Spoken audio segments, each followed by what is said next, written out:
Good morning. I am Leslie Martin, the Civil Rights Manager with the Virginia Department of Transportation, or VDOT. Welcome to our 17th Transportation Career Fair, Your Ride to the Future. VDOT and our industry partners are excited to spend this time with you. I hope that our passion for what we do will pique your interest in the many career possibilities in our industry. Whether you are college bound or plan to start working after high school, there is a place for you here with us.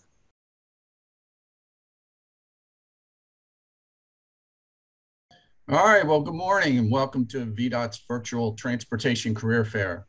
My name is John Lynch and I'm the Northern Virginia District Engineer.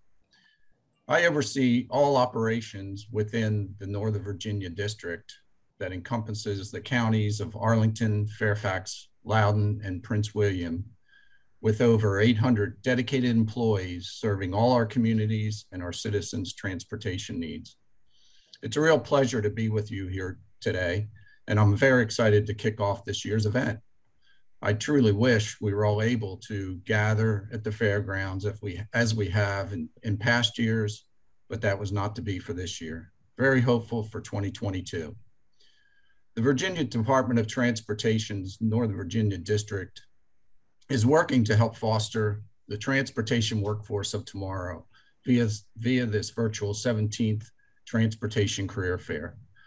The major focus of the career fair over the past several years has been to provide various career pathways and professional networking opportunities to students after high school. About 50 engineering firms, organizations, agencies, and contractors from across the Commonwealth will give you a chance to network and learn about career, scholarship, and internship opportunities in civil engineering, architecture, communications, management, and other transportation-related fields. The career fair will showcase the benefits of careers in transportation, and we're hopeful that this will inspire you to consider a highly rewarding transportation-related field as you make your future career goals and plans. I encourage you to take advantage of the information and tools shared today as you plan your career in transportation. You know, my career started a long time ago before computers were an everyday tool, cell phones non-existent, and the quickest way to send a document was by fax machine, if you even know what that is. The most exciting part of my career, besides being involved in some very challenging transportation projects, was seeing the technology develop, learning that technology, and using it to do my job faster and more efficient. You know, looking back, if I did not embrace technology the way that I did, and it probably all comes second nature to all of you, but I probably wouldn't be in the position I'm in today. It's exciting to see the industry taking the next step in the use of social platforms and other communication means to help us get our information dispersed and efficiently and effectively obtaining public input that we need to deliver our transportation projects and programs that provide the communities we serve with the transportation system that improves the quality of their experiences and their livability. You know, Twitter, Reddit, Nextdoor, all assist with VDOT's mission to plan, deliver, operate, and maintain a transportation system that is safe, enables easy movement of people and goods, enhances the economy, and improves our quality of life. VDOT uses several different social media platforms to share information with the public, as different people prefer different ways of receiving information. As you can see, the cicada meme created by DC 101 was a big hit and very, very popular. The district is on Twitter as @VADOT Nova. If you haven't already, go check it out. It's not what you normally see from a government account. And yes, Stakem follows us. Today, you have the opportunity to engage with potential employers and interact one-on-one with exhibitors in virtual rooms that will feature presentations, panelists. So try to make some real connections just like we do on Twitter and other social networking platforms. You know, some of the positions you'll hear about today do require specialized college degrees, such as engineering positions, which typically list a civil engineering degree as a requirement. However, we also hire many positions that do not require college degrees, such as our electronic technicians for ITS and signal repair and installation, construction inspectors and construction inspector trainees, which is a great program to get into the construction field. Our construction equipment operators, some that may require CDLs, some that won't, but it's always an advantage to have a CDL in that maintenance and construction area, as well as our maintenance and operator crew members, which do require CDLs. But a whole host of other positions, administrative assistants, office specialists, and other support positions that support our mission to keep Virginia moving. Well, that's all I wanted to share with you today, but I know you have much more to come. Thanks for joining us, and I hope you're able to connect with an area you're interested in and can get started on building a successful career in the transportation industry.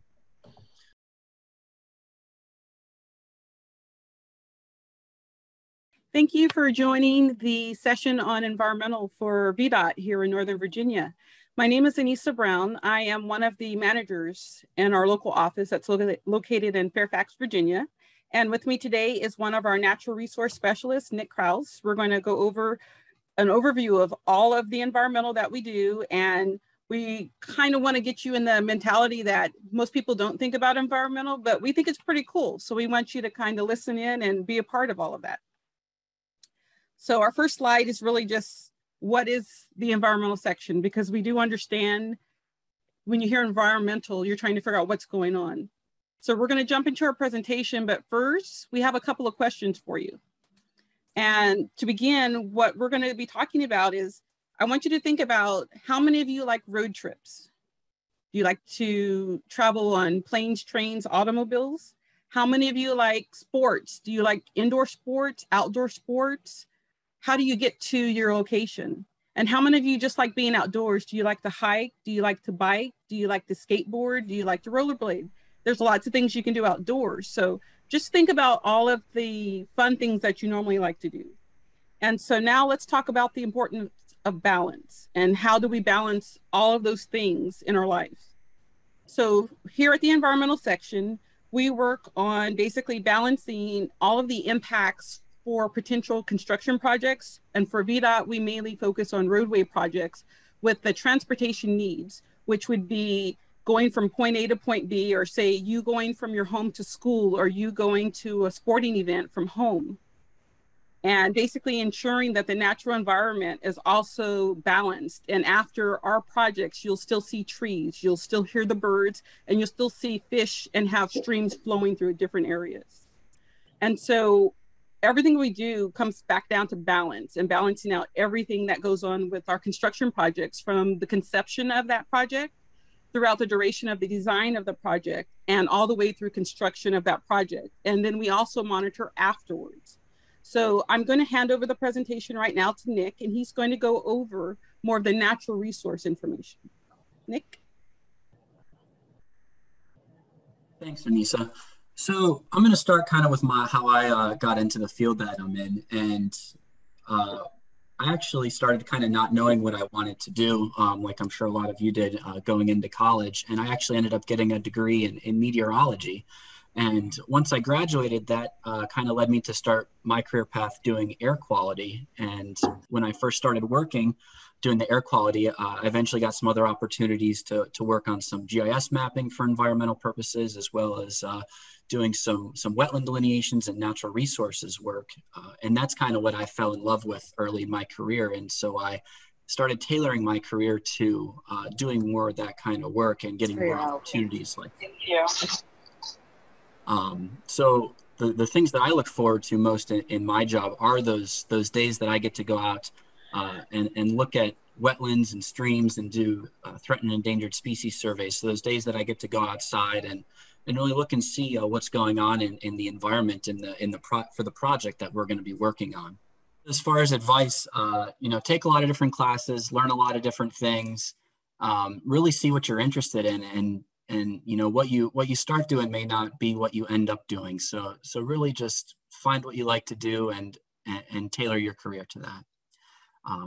So getting back to the natural resource side of things, you know, there's three kind of main components to what I do. And the first is the wetland and stream identification and delineation. So this is one of those field days where, you know, we go out and identify wetlands and streams. Streams are a little easier because they're pretty, you know, clear cut. As far as wetlands goes, you know, we have to look at three different components. We look at what the hydrology or what kind of the water looks like in the area, what the soils look like, because the soils play a big factor in determining if it's a wetland or not, and also the different vegetation, because there's different types of grasses, plants, shrubs, trees that grow in different parts of the environment that indicate whether it could be a wetland or if it's not a wetland.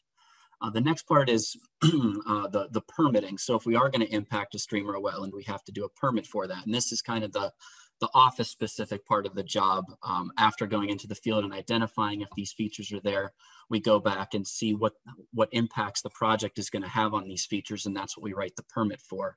And then after we get the permit and the construction is underway, we have to monitor to make sure that the construction is adhering to the permit requirements and making sure that there's no impacts that aren't supposed to be happening. And then one of the coolest things that we get to do is the threatened and endangered species identification and surveys. So at first, we'll go out and see if there's specific habitat for the threatened endangered species, and if there is habitat present, and you know, we unfortunately have to impact that, we are going to have to do a survey.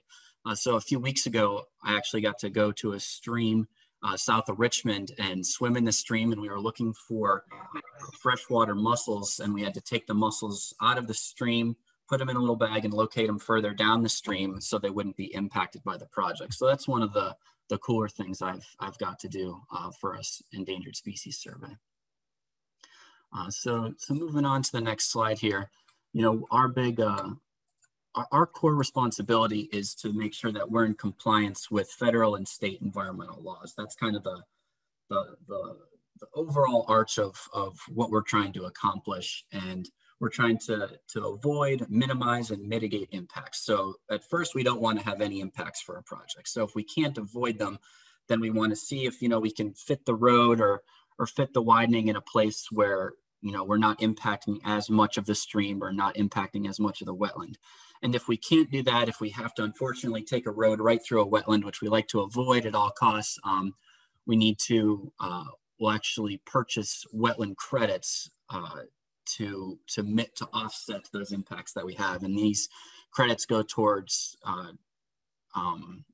preserving a wetland in another area, a local area, to make sure that that habitat is protected because we're impacting this habitat. So I'm going to pass it over to Anissa, and she's going to tell you a little bit about her background. Thank you, Nick. So how did I get into this field? I'm similar to what Nick had said, and similar to what John Lynch had mentioned earlier, which is when you're in school, you're trying to figure out what to do, you take advantage of all your opportunities. So I was a mechanical engineering student in my third year going through the full engineering program, but I also I have a love of maps, and I love geography, and I love to figure out how buildings are placed in certain spots and why. Sometimes it's the natural lighting, sometimes it's just the perfect place to put a building, but I also love the lay of the land. So I switched from engineering to geography and became an intern with the California Department of Transportation, which is the same as VDOT, but it's just in California. And I worked as an intern learning the ins and outs of transportation, while at the same time, part of my geography degree was for transportation and basically for population density placement. And so I learned a lot more about where people live and how they get around. And the transportation system was something that was really important. And the more I learned about transportation, the more I wanted to figure out somehow to work with that, because it seemed really interesting to me. And really, you know, so many years later, now here I am in Virginia doing the same job. I really enjoy working with people and getting out and doing a lot of outreach. And so that leads me to the next bullet for me, which is, what do I look forward in my job? I like the public involvement aspect of my job because projects are very complicated and there's a lot of information and technical information that we understand as being individuals within our field. But if you go to a public meeting as a regular person, you're looking at these huge maps and you're looking at designs laid on maps and you're looking at calculations and people are throwing out terms you don't understand a lot of times. So I really do enjoy being able to directly with the public and make sure that they understand what goes on with the projects and also understand what the actual impact are. So if you're looking at a map and you don't really understand the full impact, you may not really understand the project or you may not be for the project. And VDOT does a lot to make sure in Northern Virginia that we interact directly with the public. And I feel that it's a privilege and an honor to be able to stand on a board and really make sure everyone understands that information. So that is something I do look forward to in my job. And I take it very seriously. So I just would say that try and find a job that you really, really enjoy. And if at first you don't find one, keep looking, but do your best at the job that you have. So next, the advice I would give to students is you don't know from, right now to 5 years from now to 10 years from now, exactly what job you're going to have or where exactly you're going to be. So put your all into something that you're passionate about.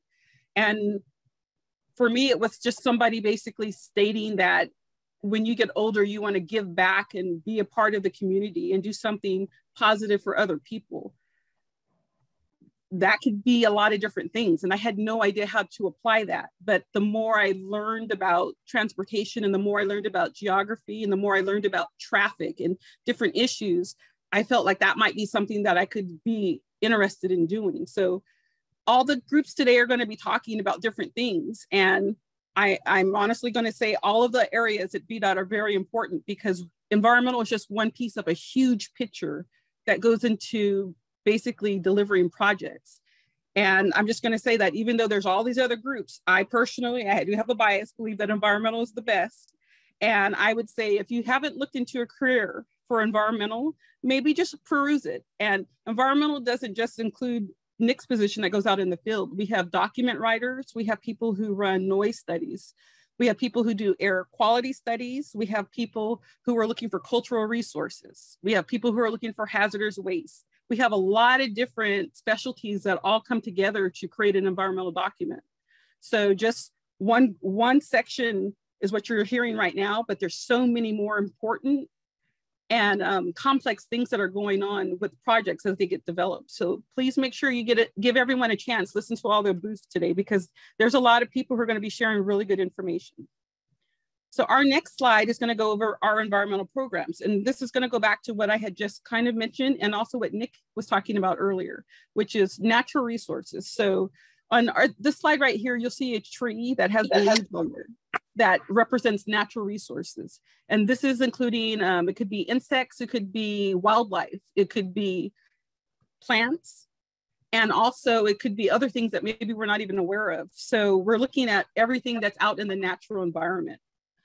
One of the next things we like to look at is historic resources. And normally we say cultural resources, but historic resources can go beyond just being cultural because you can have archaeological finds and resources that are under the ground, as well as architectural and buildings that are amazing that are above the ground. So we're looking at the historic aspect of those buildings if they're over 50 years, and we're looking at anything that's been buried for around that same amount of time. And we're looking at things that can be carbon dated back to show how long they've been buried. And we try and carbon date and collect that information, and we set it aside, and then we run more testing on that.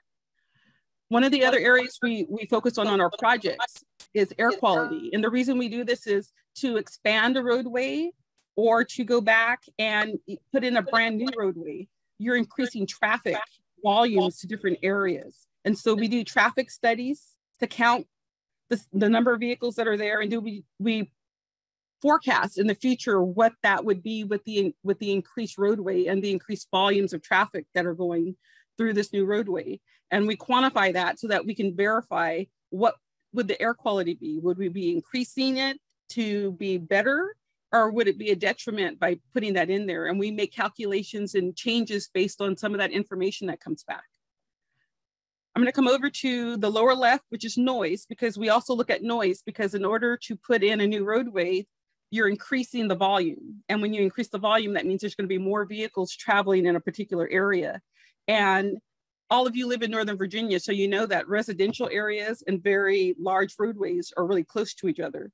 And there could be some areas that are noisy. So we do noise studies to determine if, based on the increase in volume of traffic, if people will have more noise coming through their area or less noise or about the same. And so studies are run and modeling is completed, and all that gets sent over to our document writers. Hazardous waste is something that we look for as well. And the placard that you see here, you may have seen it in the back of vehicles like tanker trucks, gasoline tanker trucks as they're traveling on the roadway. What we're talking about when we have this here is something called naturally occurring asbestos, which is asbestos itself is a rock. It's an actual element that is not good if you breathe it in. And there are naturally occurring spots all through Fairfax County. Some are along Route 29 and Route 50 here in Fairfax. In different areas, there's less asbestos or there could be more. Another thing that we're looking for is something called airily deposited lead. So vehicles in the past, they used only leaded fuel, and they traveled long distances over and over and over again. And coming out of the exhaust of those vehicles with that lead were small amounts of lead that basically it gets flown out of the back of the vehicle through the exhaust, and it lands in the soil next to the roadway. And what we do before we do any ground disturbing work is to test the soil to see if there's anything on the top level that basically would be kicked up and basically inhaled by workers and anyone driving. So if you're driving on the road and your window's down and there's construction and something like this was kicked up, other people could inhale that. Children could inhale that. So we have something called best management practices, which keep the topsoil wet. And we continually go through to make sure that nothing's getting kicked up so that people are breathing that in. So that's an element of something that we do, and we identify what they call hotspots. That's what that would refer to make sure that we know where the areas are and that we're taking the best practices to not have that impact anyone. Another thing we do, which ties into the natural resources, which Nick mentioned earlier, which is water quality. So we are verifying that if we do have to impact a wetland or some type of a water feature, it could be a pond, lake, it could be a river or stream, that during the process of the construction, we're protecting the resource. And afterwards, we're ensuring that it's still flowing. There's still aquatic life that flows through it and that it's still viable.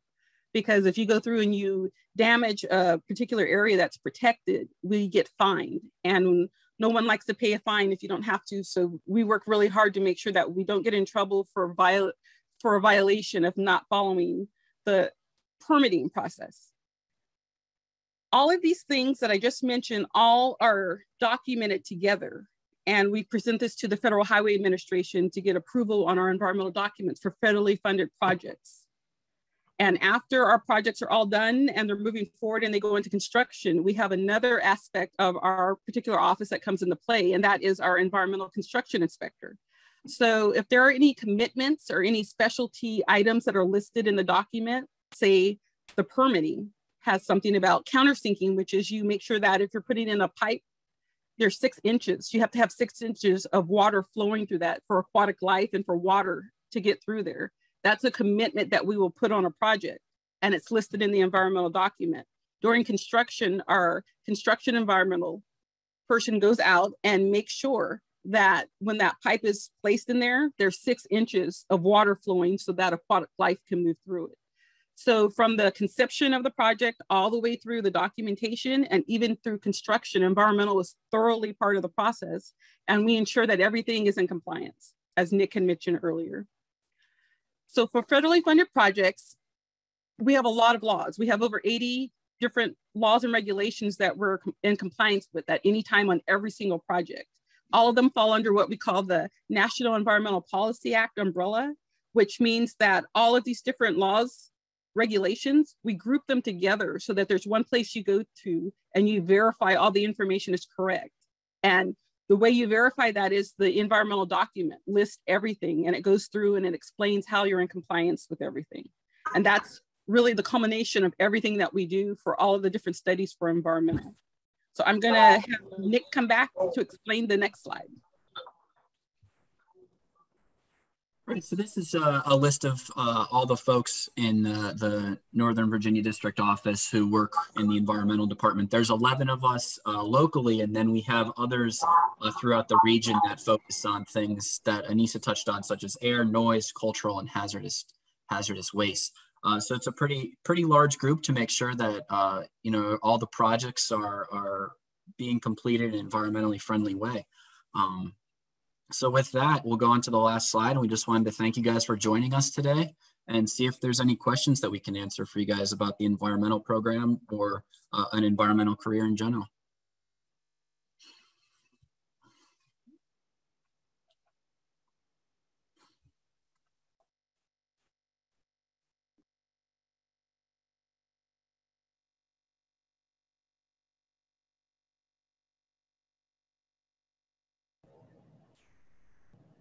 If anybody would like to go into a breakout room and speak more with them, I can go ahead and send you in there. If you just want to raise your hand, I can send you guys in.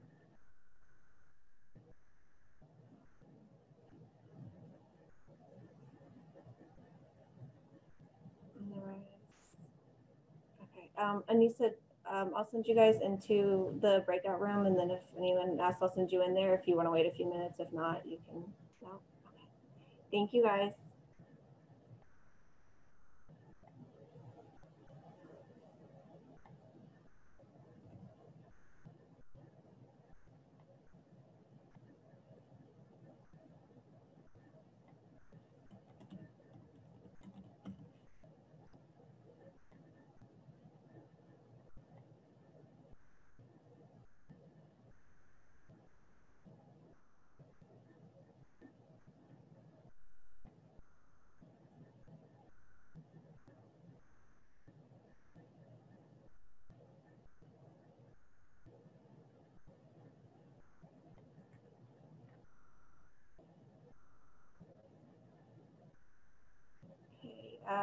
Transportation planning, are you guys ready? Yes, we are. All right, take it away. Thank you, Allison. Waiting for this to come up for a sec. Heidi, I don't think my camera is working. Can you guys hear me? Yes.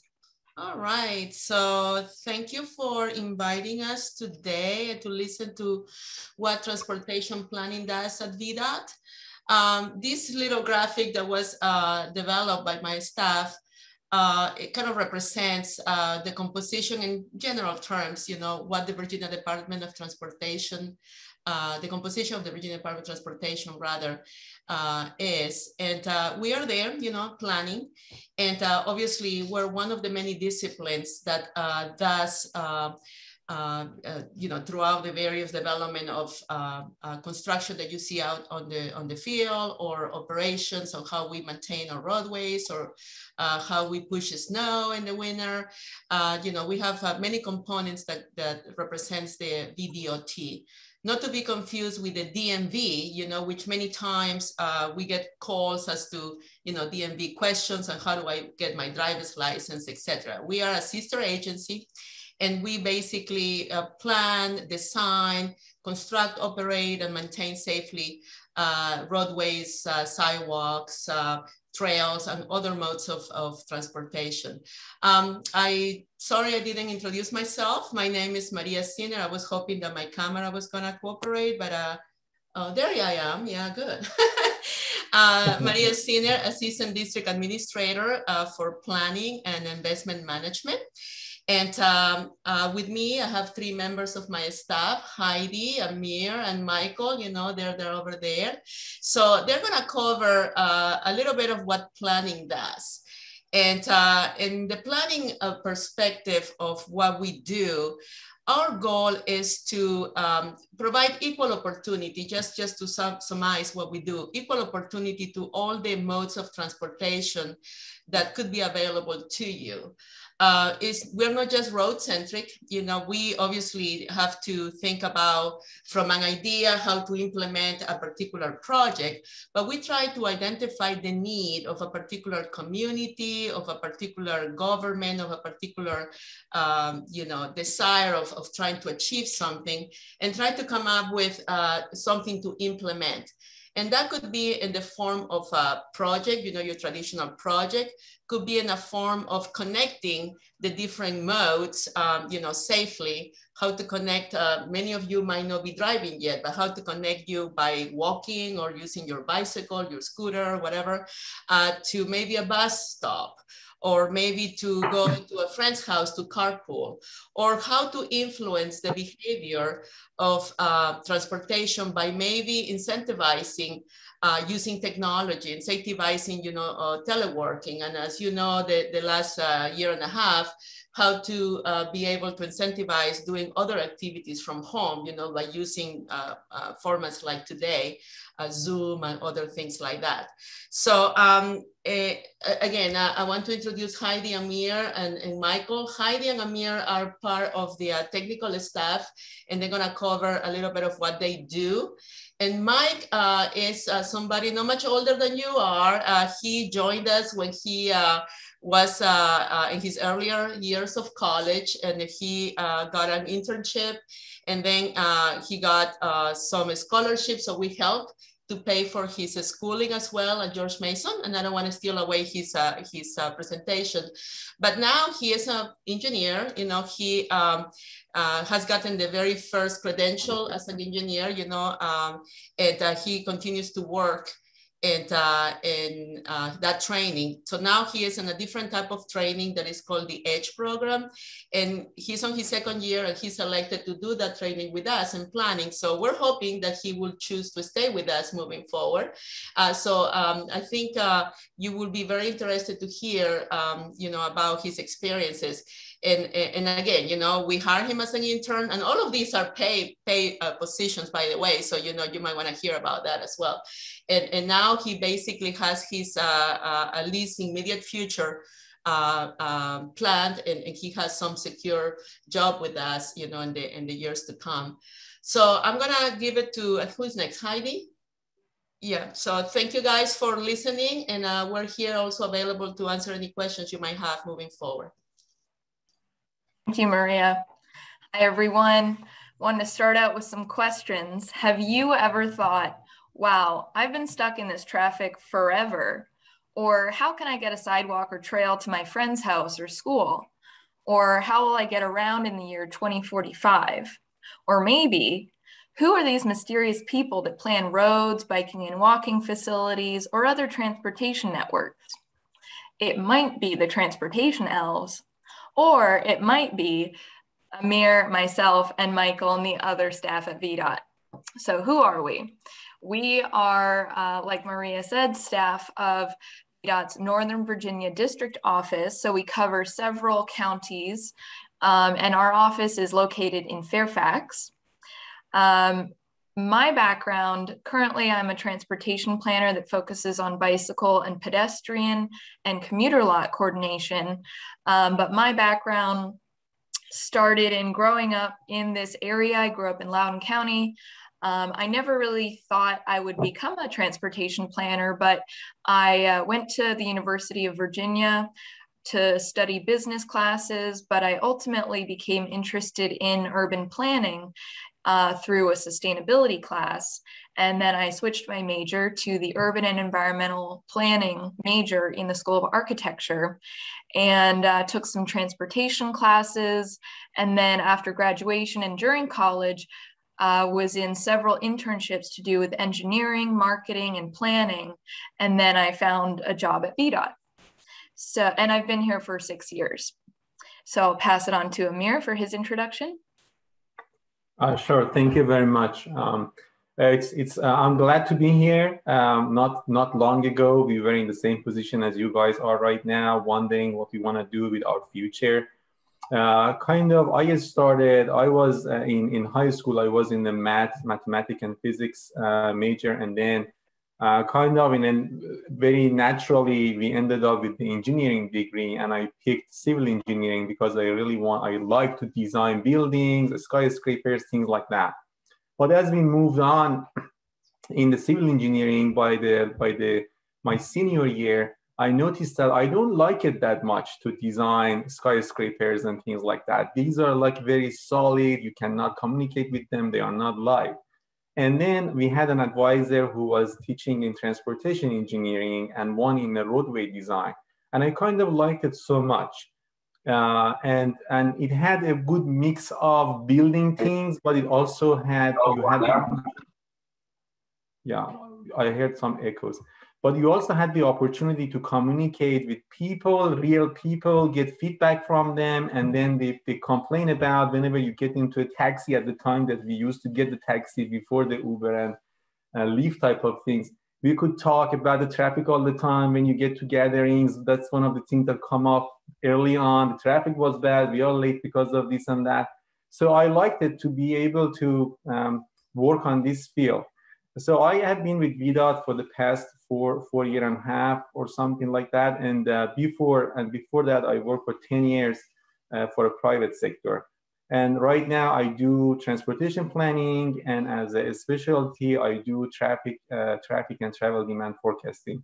So I pass it to Michael. Thanks, Amir. So as Maria mentioned, I am an Edge program engineer. I've been with VDOT for about 2.5 years. I actually started my career, like Maria mentioned, as an intern while I was still finishing up my last year of school. After that, I moved into the Edge program, where I'll explain a little bit later on what that exactly entails, working throughout the different areas within VDOT, and then ultimately decided that I wanted to go into transportation planning. Prior to that, I actually attended George Mason University right here in Fairfax and studied civil engineering. That is kind of where I got my start into transportation and found out a lot about VDOT. I actually found out about VDOT through a career fair just like this one, where I kind of got some initial exposure and learned about some of the things that VDOT does and some of the things that they are encompassing within the state as well. So I guess we'll pass it back on to Amir to continue the presentation. Sure. So in this presentation, what we want to do, we wanted to keep it fun as much as possible and also give you some information about the actual day-to-day work that we are doing. So one thing that I guess we need to address, what do transportation planners do in our region? So in general, what we are doing, and you can see the graph on the right side of your screen, but generally, in a nutshell, we look for the current and future transportation needs in our region. If it's a congestion, if it's not having a good transit service from point A to point B, if a sidewalk is missing, if a bike trail is missing, or if a safety is compromised at some point, all of those form the needs that we are looking at. And we try to plan and address those. So basically, in the second bullet, we talk about how we plan for future. These are just some examples. Like, we try to reduce congestion through different ways. It's the widening is not the only way. Building a new road is not the only way. Maybe we think about the transit. Maybe we think about having more bike and ped accessibilities. Maybe we think about a multi-use complex so that you have the workplace and a workplace and your home closer to each other. We think about moving more people around. We think about protecting environment, as the last presentation was talking about. It's very important for us. And at the end of the day, most of us at VDOT believe that whatever we are doing is to improve the quality of life. So if you spend less time in traffic, you get to your home, you get to your gym, you get to your extra activity after school faster, you have a better quality of life. You're gonna be more happier. So that's all it's important for us. But one thing we need to know and consider is that we don't have all the resources in the world. The budget is limited. The policies sometimes are restricting us to do anything that we could imagine doing it. And also, we think about technological advances. So we are always looking ahead to see what technological advances are out there and how we can take advantage of those to plan better. Please move to the next slide. So, and then what does it mean in practice? So in practice, many of us right today presenting for you, we are thinking about these questions on a daily basis. What are the needs? Like, do we need roadways? Do we need new bridges? Do we need to rehabilitate bridges? Because we also work in maintenance, as Mario showed in that slide. Do we need new trails, or how we can improve trails? Are they safe, not safe? Sidewalks, bus as a major component of our transit system. And you guys live in such a nice area in the country that you have one of the best transit system in the country, I would say. And it's one of the most complex transportation network that we are dealing with on a daily basis. It makes our work a little bit more difficult, but I would like to call it more fun, because now you're not only dealing with just set of roads, now you have different components. Heidi is going to go and talk about some of those micro mobilities, I guess, later on in this presentation, and policies. How do we plan for improved safety? Very important. I guess number one focus of VDOT is kind of safety and improve operations, including traffic signals. Do we need a roundabout? How about the pedestrian crossings? Which projects have priority? This is the area that was kind of very, very dear and close to my heart when I picked the transportation for my graduate degree. This is now coming out of like a little bit of the civil engineering. Now you have to think about optimization. You think about performance-based planning. What project does better in what areas? And then we want the benefits of these investment, the massive investment in transportation, to be equitable. We want everybody to take advantage of it. We don't want only to build it in certain areas. We don't want only certain people to use it. And what does the community want? This is also a very unique opportunity in the whole civil engineering. If you come from that area, and urban planning, unique to the transportation planning, you get to talk to people. You hear you go to the public meeting, people start yelling at you, but at the same time, they are talking to you about their needs. So you hear their needs. You have to be patient. That's one of the skills you need to have if you come to transportation planning. And listen to those areas, listen to their needs, and then plan for it. Next slide. Okay, this area gets to what I do on a daily basis now, after that overview. On a daily basis, for any projects that we are doing or any studies we are doing at VDOT, we need to know what is the future traffic. And when I say future, I'm not talking about 6 months from today, not about 1 year or even 5 years or 10 years. We are talking about 20, 25 years from today, which is good. So basically we are planning for 25 years ahead. So right now for all of our projects, it's important for us to know what would be traffic in the year 2045, for example, which is good because even if you have some mistake by that time, you are retired. So that's the fun part of it. But what our forecasting are pretty accurate to a very good degree, because these major investments are done based on these traffic forecasts. So we talk about demand, and the demand comes from future population and employment. Many people work around that area and they provide it to us as an input. We don't have to come up with it. We talk about travel modes. So it's important for us to have these future traffics for all of these modes, not only just the one single number. We care about vehicle, transit, rail, bike, ped, and recently Uber and Lyft that many of you might have already used it. So we need to know about that. We need to know about the future travel plan, where people are moving from what point to what point. We look at the impact of new roadways, bridges, and trails and sidewalks on how people change their travel pattern. The activity centers, the malls, the employment centers, all of that are important. And at the end of the day, when we have the demand and when we have the network, which I call it the supply, we need to know how people are using this, how many people are used road A versus road B. You need to have the skills in data science. You need to know optimization. These are the things that if you are interested in planning, if you are interested in travel demand forecasting, these are the areas that you need to have at least the basic interest in. Next slide. Please move to the next slide. Yeah. And then I wanted to give you a sense of travel demand modeling in practice. We call it the travel demand modeling. It's not the modeling that you go to the fashion shows and stuff like that, but it's kind of it's called modeling. So it's a mathematical modeling, but I'll take it. It's a good name. So what we want to do here is how does, like, for example, right now, maybe in the past year or so, I think many of you have done a virtual learning. You have seen your parents working from home. So how does that impact the travel patterns and traffic in general? Many of you have noticed that we have less congestion, and now a little of the congestion have come back. How does online shopping impact travel demand? Not that many people go and try shoes in the store, try clothes in the store, or I don't know, many things. We are buying them online. How that impacts the travel? How many travel lanes are needed if we see less congestion because of this and that, or if we see more congestion? What are the innovative ways, instead of just widening, building new roadways, what are the innovative ways that we can technologically solve some of these issues instead of just building or things like that? How do automated vehicles are impacting traffic or vehicle ownership? This is a very new area. If you guys have any interest in technology, you still can practice it in transportation planning.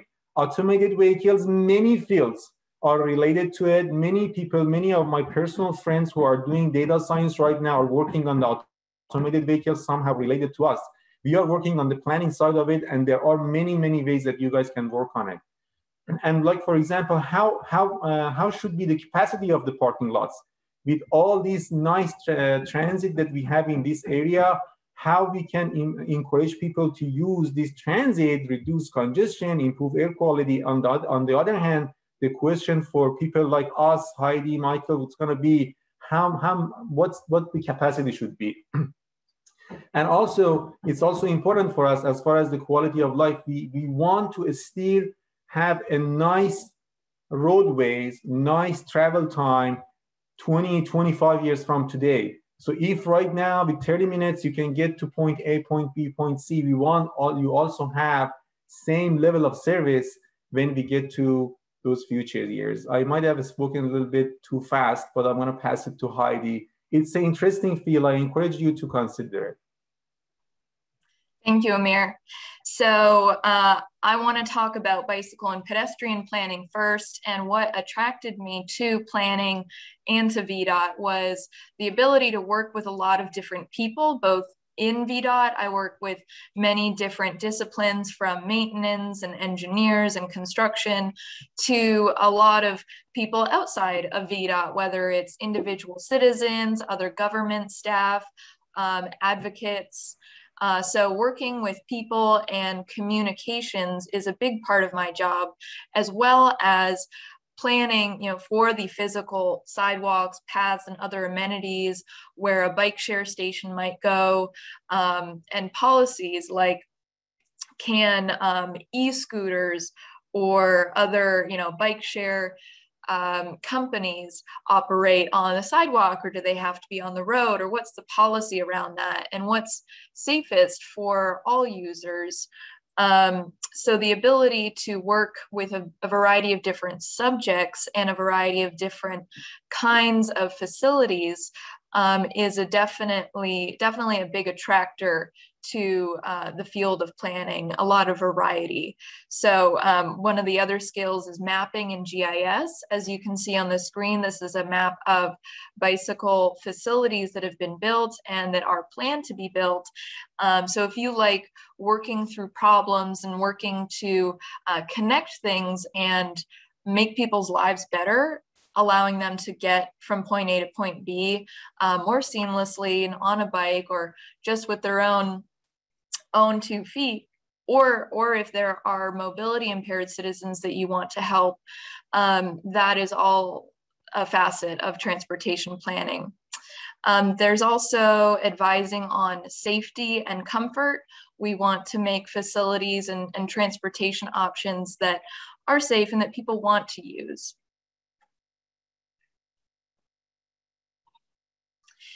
And another high-level component of transportation is connectivity and congestion reduction. So all of the bicycle and pedestrian planning and commuter lot planning, like you can see Horner Road Park and Ride Lot in the picture there. Amir talked about far in the future, 2045, but this can also occur in the short term. You can help people have a better connection to a trail or a commuter lot or a bus in the short term by maybe helping them get a crosswalk planned or helping them, trim a tree so they can get through the sidewalk more easily. So short term and long term, helping individuals have a better life through their choice of mobility. And as Amir talked about, there can be less traffic based on the different programs and facilities that we have. And that can also result in better climate and better health if more people are walking and biking and taking transit to work, for example. So it's a very exciting field with tangible results to help people and their lives in this region. And then this is a great picture that shows what's possible with transportation options. You can move the same number of people in these pictures on one bus, on bicycles, or in a whole lot of cars. So you can see how fewer cars or just more options allows for saving space on roads and less congestion, and maybe delaying having to build a new road. So there are a variety of benefits that you can see as a transportation planner. Passing it on to Michael, who will talk about his experiences throughout the internship program and now as a full-time employee. Sure, thanks, Heidi. So we're gonna move into kind of the some of the programs that VDOT offers for current college students as well as recent graduates. Could you go back one slide, Heidi? Thank you. So I guess we'll first talk about the internships that are offered through VDOT. So these are currently offered for college students, and these are not focused on any particular field. It can be through businesses, through communications, several fields that are offered for these students. Like Maria said earlier, these are paid, valuable experiences where you get to meet a lot of new people, learn a lot of different skills and opportunities in project management, communication, even learning some leadership and teamwork skills. These are great ways to network, get your experience, get your foot in the door, to learn a little bit about what VDOT does and some of the things that it entails as a whole. For scholarships, these are a little bit geared towards more civil engineering students. This is where VDOT provides some stipends for educational expenses, just for example, tuition, books, and so forth like that. And this is going to be $3,500 per semester. I'd say the only caveat for this is you're required to work 6 months for each semester your stipend is received. And then upon this, upon your graduation from college, you are transitioning to the EDGE program, where I'll kind of continue about in the next slide. So the internship and scholarships are primarily geared towards current students that want to get some experience while they are still in school. And it's a great way to get your foot in the door, get that exposure, and see what you like to, continue your career path on. Next slide, please. So like I mentioned, the EDGE program, which stands for Engineering Development and Growth Experience, this is for recent college graduates, and it's geared specifically towards civil engineering students. It's essentially a 2-year paid rotations throughout the different areas of VDOT, for example, construction, traffic engineering, environmental location design, land use, and even transportation planning. And I'm sure you'll learn more about these areas later on in our career fair. You gain a lot of technical knowledge and diverse experience, meeting with a lot of people that are seasoned in their field, getting to ask a lot of questions and work on very meaningful projects as well. Once you complete through the EDGE program, you are transitioning to a full-time permanent position where hopefully it's where you are interested in and where you want to continue your career path and where you see yourself for the foreseeable future. Similarly to the EDGE program, we have the core development program, which like the EDGE program, it's a 2-year paid rotations throughout the different areas. However, this is kind of geared towards more business side majors, where instead of rotating through the engineering-based areas, you are more towards the business areas, such as accounting, programming, and so forth. Similarly, you are transitioned into a full-time permanent position once you finish through the CEP program. And a little bit of why I spoke about these things is, from my experience, like I said, began my career as an intern while I was still in school, sort of unsure where I wanted to go with my career. I know I wanted to do civil engineering, but obviously there's so much that entails civil engineering, such as structures, geotechnical, traffic, transportation, and so forth. And getting to go through VDOT and learning through these different areas allows me to really narrow down what I wanted to study and what I wanted to do as my career. And so as an intern, it allowed me to really see the different areas, get some exposure, and see, what some of the things I wanted to do more, what some of the things I didn't really want to get into as much. And once I finished that, I was able to go through the EDGE program and start as a full-time employee where, I continue learning, continue to ask questions and learn about the different areas and see what goes on in VDOT. And this has really allowed me to have that really smooth transition from being a college student to, in the professional field where you are doing meaningful work and learning a lot about different things as well. And so if you have any questions about, any of the programs that VDOT offers, if you're a college student or recent graduate, that might be very useful to you all. Thanks. That's great, guys. Thank you so much for those insightful presentations. And we're open for any questions that anybody might have. Mike, as he indicated, he's been working with us. How many years, Mike? Since you started?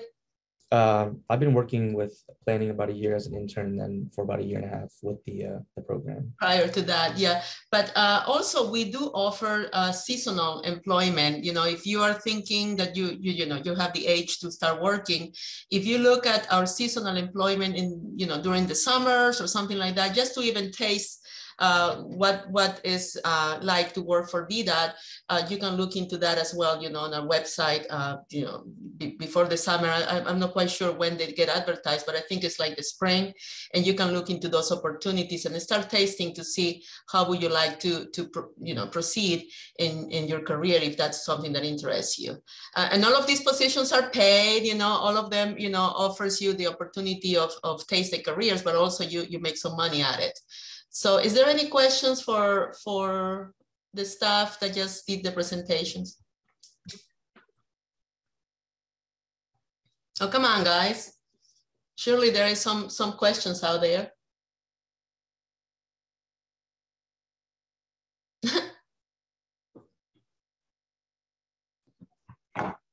Don't be shy.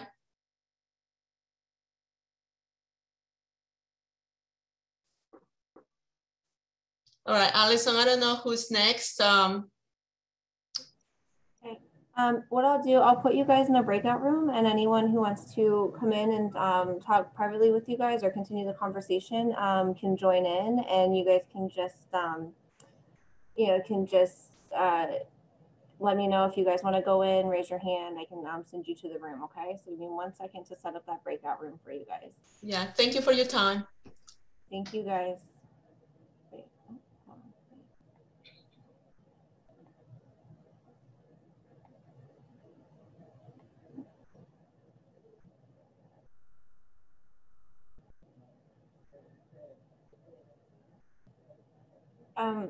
Nick, if you want to get started introducing your group, you guys are ready to go.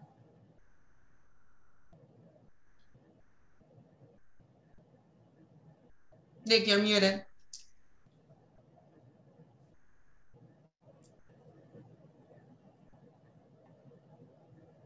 Not anymore, I think. So, you would think after more than a year of this, we would all know to unmute first, but we make those mistakes. But first, good morning, everybody. My name is Nicholas Roper, and I'm the Assistant District Engineer in Northern Virginia for Project Development, which means that I oversee projects that are in design. To give you an idea of the size of the program in Northern Virginia, at any given time, we have between 200 and 250 projects in design that are worth 2.5 to $3 billion. That's $2.5 to $3 billion. So it's a huge program in North Virginia, which it should be. We have 33% of the state population that's here. And so it's over 17,000 lane miles. So the transportation network in North Virginia is incredibly large, and it's important. And we're always making adjustments and changes to it. I'll tell you that, and I had the thought driving in this morning to the office that roads can seem so simple. We're so used to them. We grew up with them, and we don't think too much about them, but they can all be incredibly complex to design. And I'll tell you, without a good design, you do not have a good product in the end that's constructed. So it's a very important thing that we do, and the staff that are involved, what they do in project development. I have staff from several sections that are here today to talk to you. That's from our business management section, what we call our location design section, which is a VDOT area that oversees projects that are administered by the state and designed by the state. And then we have our local assistance section that's also involved with project development. In a few words on that, the local assistance program is really significant. Of those 200 to 250 projects that I was talking about, 60% of those are typically administered by local governments. That's your county, that's your city, that's your town, with funds that are provided by the state. And we have staff that oversee those projects and help the localities in their delivery of those. So with that, I'm going to turn it over to Tara, I think to you. Okay, to talk a little bit about what we do in business management. Oh, actually, I think I'm going to take over. Tara's internet's kind of going in and out a little bit, but okay, Marielle, thank you. But as Nick talked about, we're a small district in size, but we do have a lot of we have a densely populated area, and we have the most lane miles. At VDOT, we're in charge of maintaining, operating the roads and bridges and tunnels in the Commonwealth. If you see in this, one more slide, please. Thank you. You'll see Northern Virginia is at the very top, of course, and we are small, but certainly very important to the state. Next, I'm going to pass it over to Salim, and he is going to talk about automated engineering support.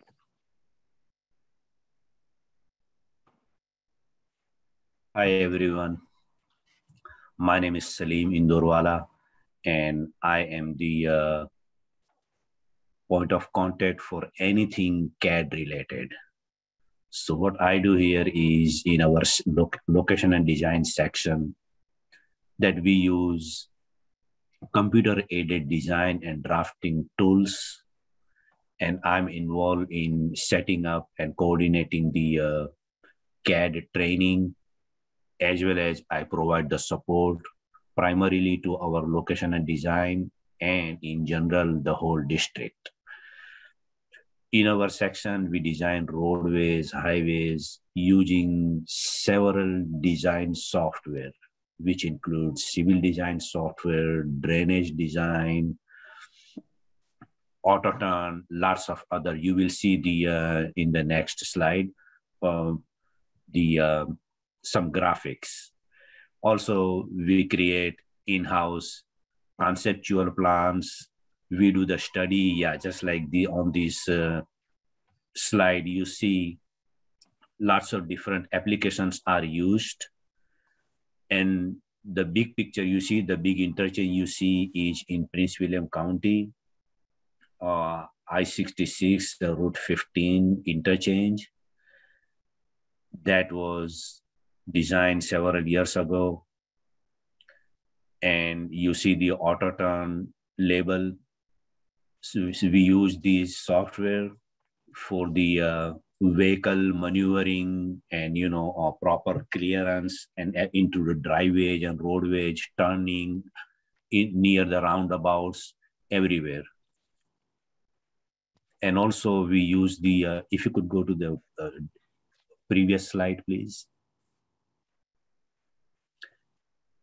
Also, we use the SketchUp, and SketchUp is to create a 3D, 3D graphics and renderings of the projects which we are going to be doing, so that the 3D graphics and renderings let us see how the project is going to look like.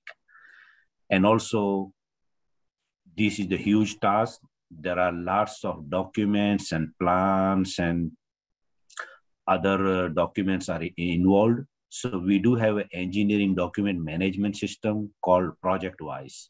So we do store all our drawings, all our engineering documents, all correspondence, and all project-related documents, plans into this ProjectWise system.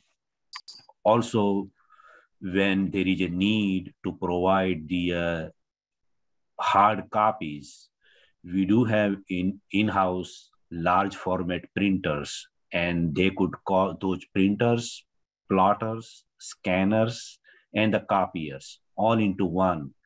They can print, they can scan in color, large format, and they could cost, as much as any typical car would cost. They are very highly high resolution printers and scanners we use here. And I, in case of downtime, I troubleshoot them. I look at, where is a paper jam, and load the paper, load the ink, just to make sure that everyone gets their print on time. So it's a fun job for me, and I love what I do here because it utilizes all my skills and also gives me the like a challenging environment, and it's rewarding too.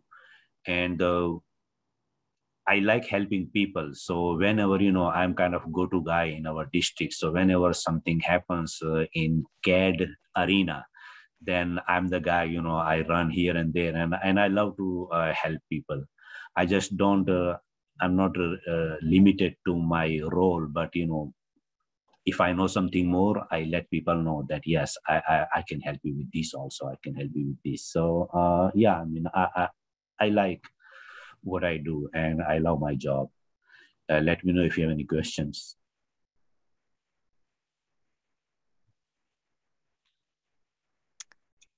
Thank you, Salim. So I am going to take it back. If you want to go to one more slide, we're going to talk about project development and being a business analyst. There are several people on our team headed by Tara Atkins. We do a lot of things to assist all of the engineers and our coworkers like Salim if they need any kind of supplies, and we take care of all of those sorts of things.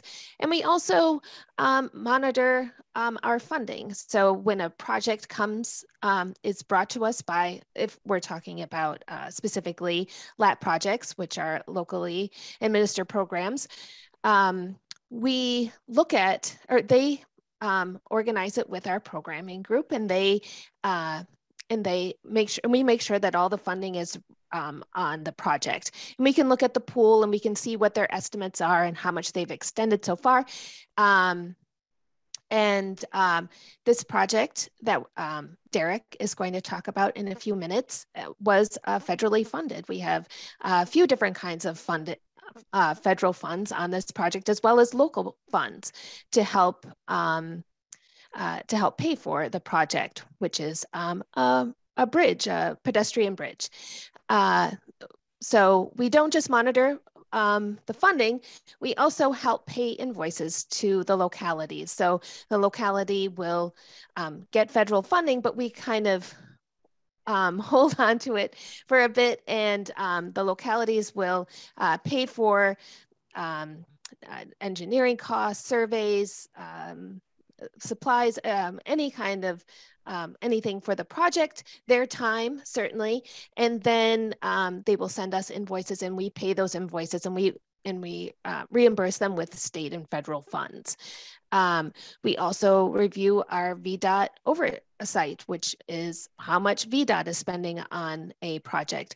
Every project incurs cost. it costs money to build a project. And I make sure, along with my coworkers, that we're staying within the parameters of what the project had estimated for that. And we also follow something called a dashboard, which is really important.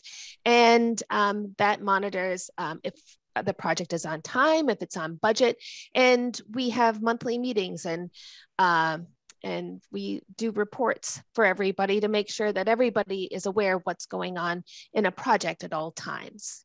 So that's just a little bit of the things that we do as a business analyst, but it's fun and it's exciting because it changes every day. And I might have a list of to-dos, but you know, that might all get washed away if something else kind of pops up, and it kind of makes it fun because you're always, you know, thinking on your feet.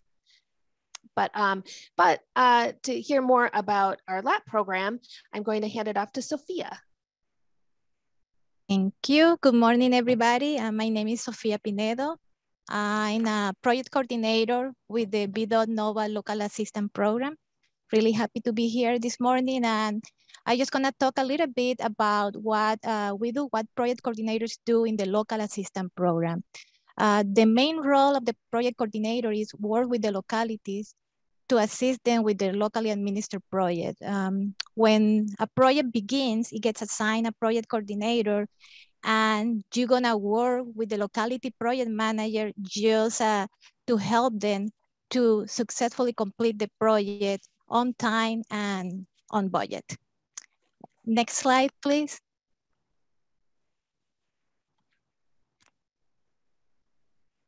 All right, okay, and this slide is just listing some of the main activities that the project coordinator have to do on a regular basis during the life of the project. We provide the locality with applicable guidance material, forms, checklists, receive all submittals from the localities and coordinate between VDOT and then consolidate everything and then provide the feedback and send it to the localities. If any issues are identified, we will also work closely with our localities just to provide guidance and have to keep the project moving forward. We have to check also, monitor the project schedule that we already talked about. Mariel already talked a little bit about it. We just, one of the main goals is just to get those projects completed on time. And then, of course, the funding part, we have to ensure that all these funds, the federal and state transportation funds, are properly authorized. I just want to add that this, every project is different, it's unique. So every time that I get a project, I learn something new, and it keeps just the job really interesting. I'm really happy with my position here, working in the local assistance program. And also you get to know a lot of people. You get to work with all the localities all over the district, and also with other VDOT sections. All right, and then I just gonna pass it to Derek. He's also a project coordinator with the local assistance program, and he's gonna talk a little bit more about project scheduling.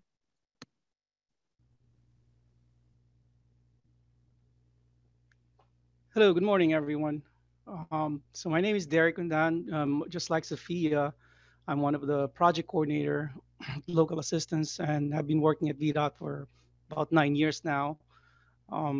Today, I would like to discuss with you what we do, further discuss what we do at local assistance, which includes monitoring the project schedule.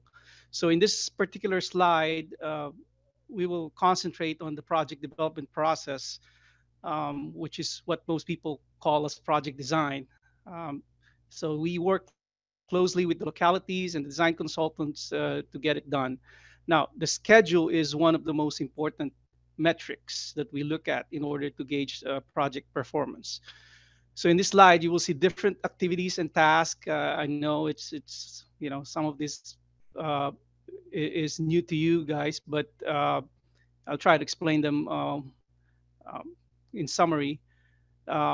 First of all, you would see that the project agreement is just basically an agreement, you know, that a project team will have to perform in order to fully develop, let's say, a road, a sidewalk, or a bridge project. Now, each and every project is very different in complexities, as Nick has mentioned, and not all project will have to go through the same process. But pretty much, this is sort of a standard design task that most projects will have to accomplish. So again, the project agreement is simply documentation that tells you the general description of the scope of work and estimates and the funding. Then you get to the preliminary engineering, which is basically just the design itself before you get to define the scope of the project. So approving willingness and adopting location design is simply public participation or public hearing requirements of a particular project.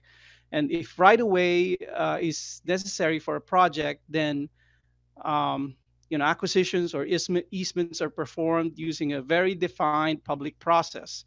It is also most often required to relocate utilities that you see above ground, such as electric poles or other utilities in order to complete a project. But also there are underground utilities that we do not necessarily see that we need to work on as well. So environmental compliance permitting necessary, very necessary for a state and federally funded project using public funds. And after all of these steps are completed, then the project plans, the specifications, and other project documents can be advertised for bids. And then contractors will have the chance to publicly bid on a project.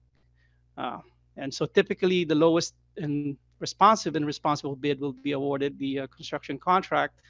And then the project formally goes into construction, and that's when you will see all the construction equipment in the roadway or in the project site. Now, all of these design steps or process looks quite simple, but they are, deliberately slow because the process, in order to arrive at the best design product and to give the benefit to the public with the best use of public funds. Can we go to next slide, please? Okay, teamwork. It's very important. As they say, there is no I in team. So the typical project coordinator at VDOT will work with many, and I cannot emphasize enough, many stakeholders, localities, consultants, our own subject matter experts, including input from the public in order to plan, develop, and deliver a successful outcome to a project. So we are expected to deliver a great project within the scope of work, schedule, budget, but things in a project can and will get complicated most times. And we have to be adaptive and be creative to solve any of the project issues or concerns that we may encounter along. Next slide, please. Okay, so now I'd like everyone to take a few seconds to look closely at this picture, these two pictures shown in the slide. This is one of the projects that I worked on a few years ago. It's located in Route 1, over Powell's Creek in Woodbridge, Virginia. So it's fairly an old bridge, if I recall it right, probably more than 50 years. But the structure itself should still be safe for a few more years. So what do you think is the main issue or concern that is obvious to most people in this bridge? This picture was taken in 2015. And if you thought that there is no pedestrian bridge or pedestrian facility, bike facility to cross the bridge, then you would be correct. There's no sidewalk or shared use path facility in this bridge structure. There's only travel lanes, for cars and trucks and other vehicles. So quite dangerous for a pedestrian or a bicyclist to cross with vehicles running at high speeds along Route 1. So what is the solution? Well, a solution or plan A solution could be to widen the existing bridge and roadway and provide a sidewalk or shared use path facility. But with preliminary analysis, it's more expensive and funding at that time is not available. So in the foreseeable future, at least. So maybe we need to go to plan B. And I guess we could go to the next slide.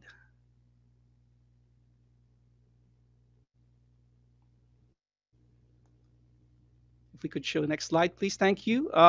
So yeah, so this was plan B basically, and we what was decided was, and this was 2018, 3 years after, was to build a standalone pedestrian footbridge. And it was constructed in late 2018. So I mentioned that the old bridge was structurally sound. So a decision was made to design and construct a separate modular footbridge, which is basically just a fabricated in modules that can be installed quickly in the field. So the cost of constructing this prefabricated bridge is a fraction of the cost of if we have opted to fully widen and reconstruct the existing bridge and the associated roadway facility. So the cool thing too is that when there is enough funding in the future for the old bridge to be widened, including the abutting roadways, the superstructure of this bridge, because it's prefabricated, it can be removed and reutilized or recycled, if you want to call it that, for some other purpose, such as relocating the bridge superstructure to a county park or some other place where it may be needed for a pedestrian trail to cross a stream or small river, or so the possibilities are there to be relocated, for the bridge to be relocated. So thank you very much for listening, and I believe that ends our little presentation. We can take some questions and hopefully provide some more insights. If anybody would like to start a discussion, like Mr. Flip Mayer here on this slide, please don't be shy. We'll appreciate it if you speak up. Any thoughts or questions? Thank you.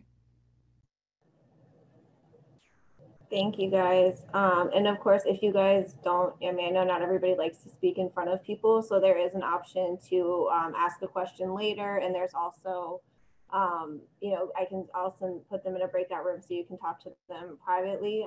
Just again, let me know and I will start a breakout room for you guys. Does anyone have any questions right now? I will go ahead and open the breakout room, and anyone that wants to join, just either message me as the host, or message me as the host, or raise your hand. Give me 1 second. In the meantime, we will have safety and maintenance.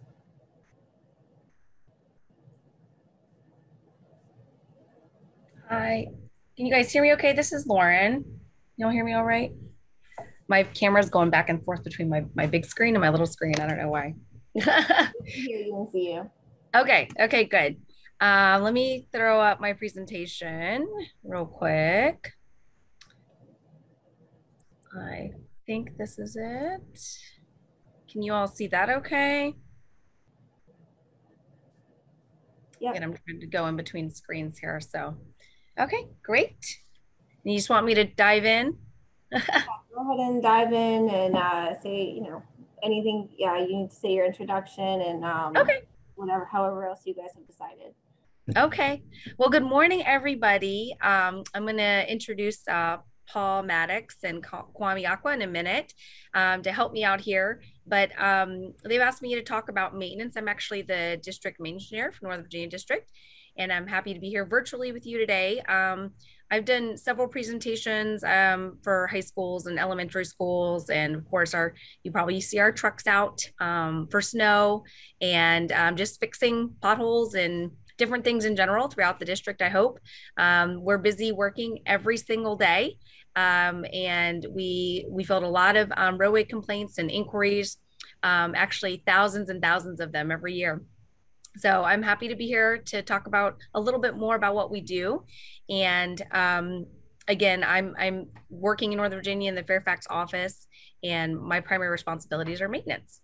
So a little bit, let's see if I can flip this slide over here. Oh, it was working great. A little bit about me. These are kind of old pictures, but I do have 4 boys, and I'm hoping they'll get to high school at some point. Maybe. Right now we're getting through elementary school and middle school, and maybe one of you all can mentor one of them one day.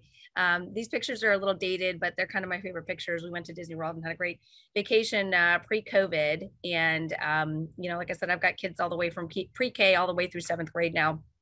And just hoping that they make good choices someday wherever they're going to be, and that we're being good role models for them, my husband and I, which, by the way, we're both engineers. We both went to Virginia Tech, and we both got civil engineering degrees, and we're both doing careers or have pursued careers in engineering.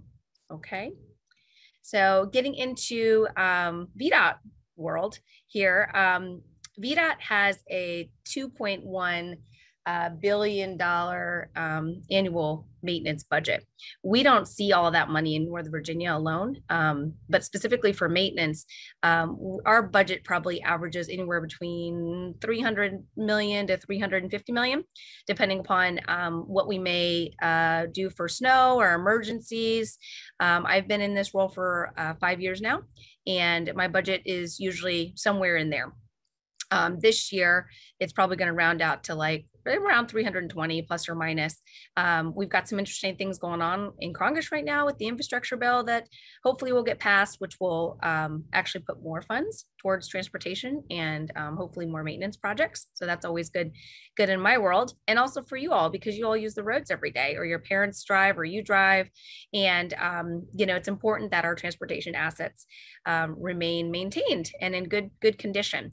So in terms of funds, we actually statewide get you know, between 400 and 500 million, actually this is a little dated, of funds from the General Assembly, and about a little over 2 million for bridges. So specifically for Northern Virginia District, we actually, this is kind of how our budget's broken out here. We're in fiscal year 22, which means our fiscal years are kind of mid-year. They go from July 1st through June 30th, and it's not an annual year like you're kind of used to thinking about. And this is kind of how our budget's broken down.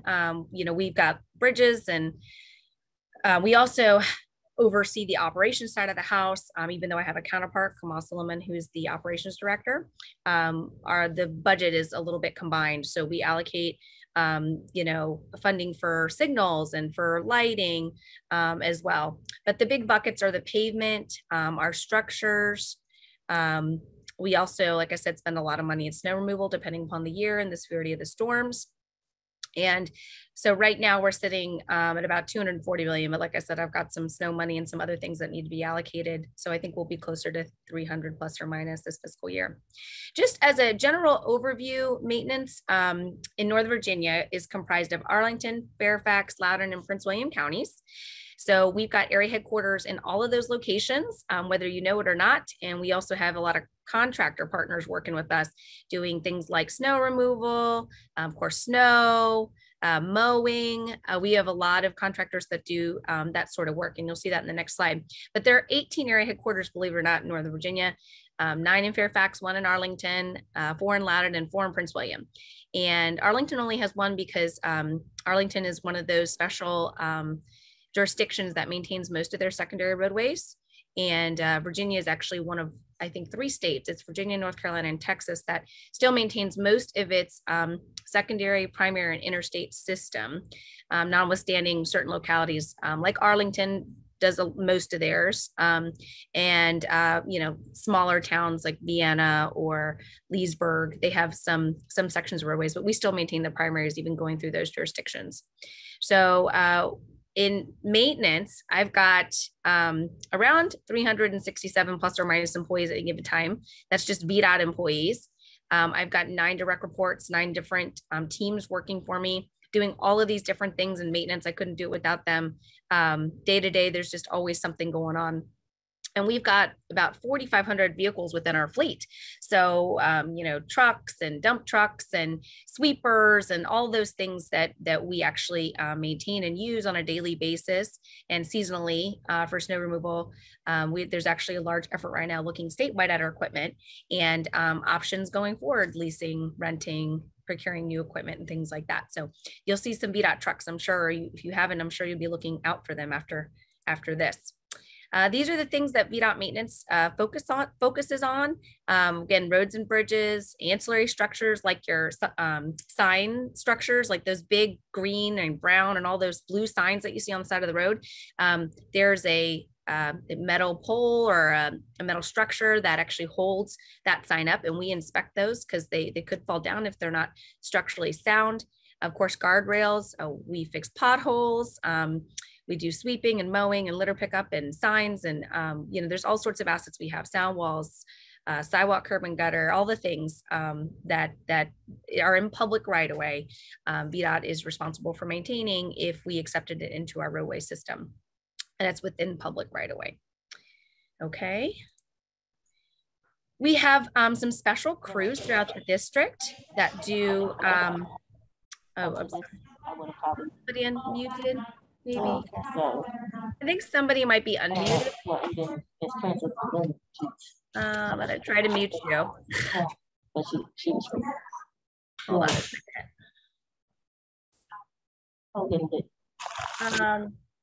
Hi. Thank you. Okay, perfect. All right, so we've got specialty crews in our district, throughout the whole district, and they work on some different things. They do some special wall repairs sometimes. They do different sidewalk repairs. They'll do some pipe jobs and concrete work and different things. So we do have crews that do that more extensively than just a normal patch repair. And then let's see. Oh, sorry, I skipped inadvertently. So we do things like that. We do ditch work. We do you know, sometimes we've had some roadways with big storms collapse, and we've had our specialty crews come in because it's cheaper for us and they're available to us. We don't have to put together a contract, and that costs more money and more time. Our crews can come in with their special equipment and their expertise and fix those things relatively quickly and more economically. I did want to talk just a little bit about snow removal because it's a big part of what we do. It's a big part of our budget. Again, we're responsible for over 14,000 lane miles. It's probably closer to 17,000 if you actually include our turn lanes and ramps and different things. It's a lot that we have to plow and that we're responsible for. It's broken up, just like you see how it's broken up. And we actually have 24 salt domes in our inventory. Our largest salt dome, I like to think of it as like a football field, but it holds 33,000 tons of salt. It's over there off of 95 if you're going towards the Woodrow Wilson Bridge on your left. And it is really huge. And it's just an amazing structure. It looks like a barn, and it's got a couple conveyor belts, and if you ever want to tour, let me know. It's kind of a neat thing.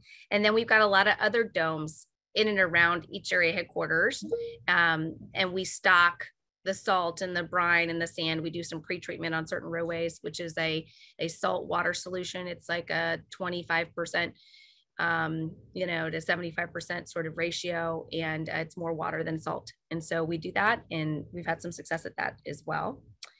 And then in general, you know, I get a lot of questions about snow removal, so I think that's why I put these in here. We monitor the forecast really closely. You can tell your parents, you know, this is how we do snow removal planning so that they know, or if they have questions, you know, in January, February, or whenever it snows. We look at the forecast really closely. We have conference calls with National Weather Service.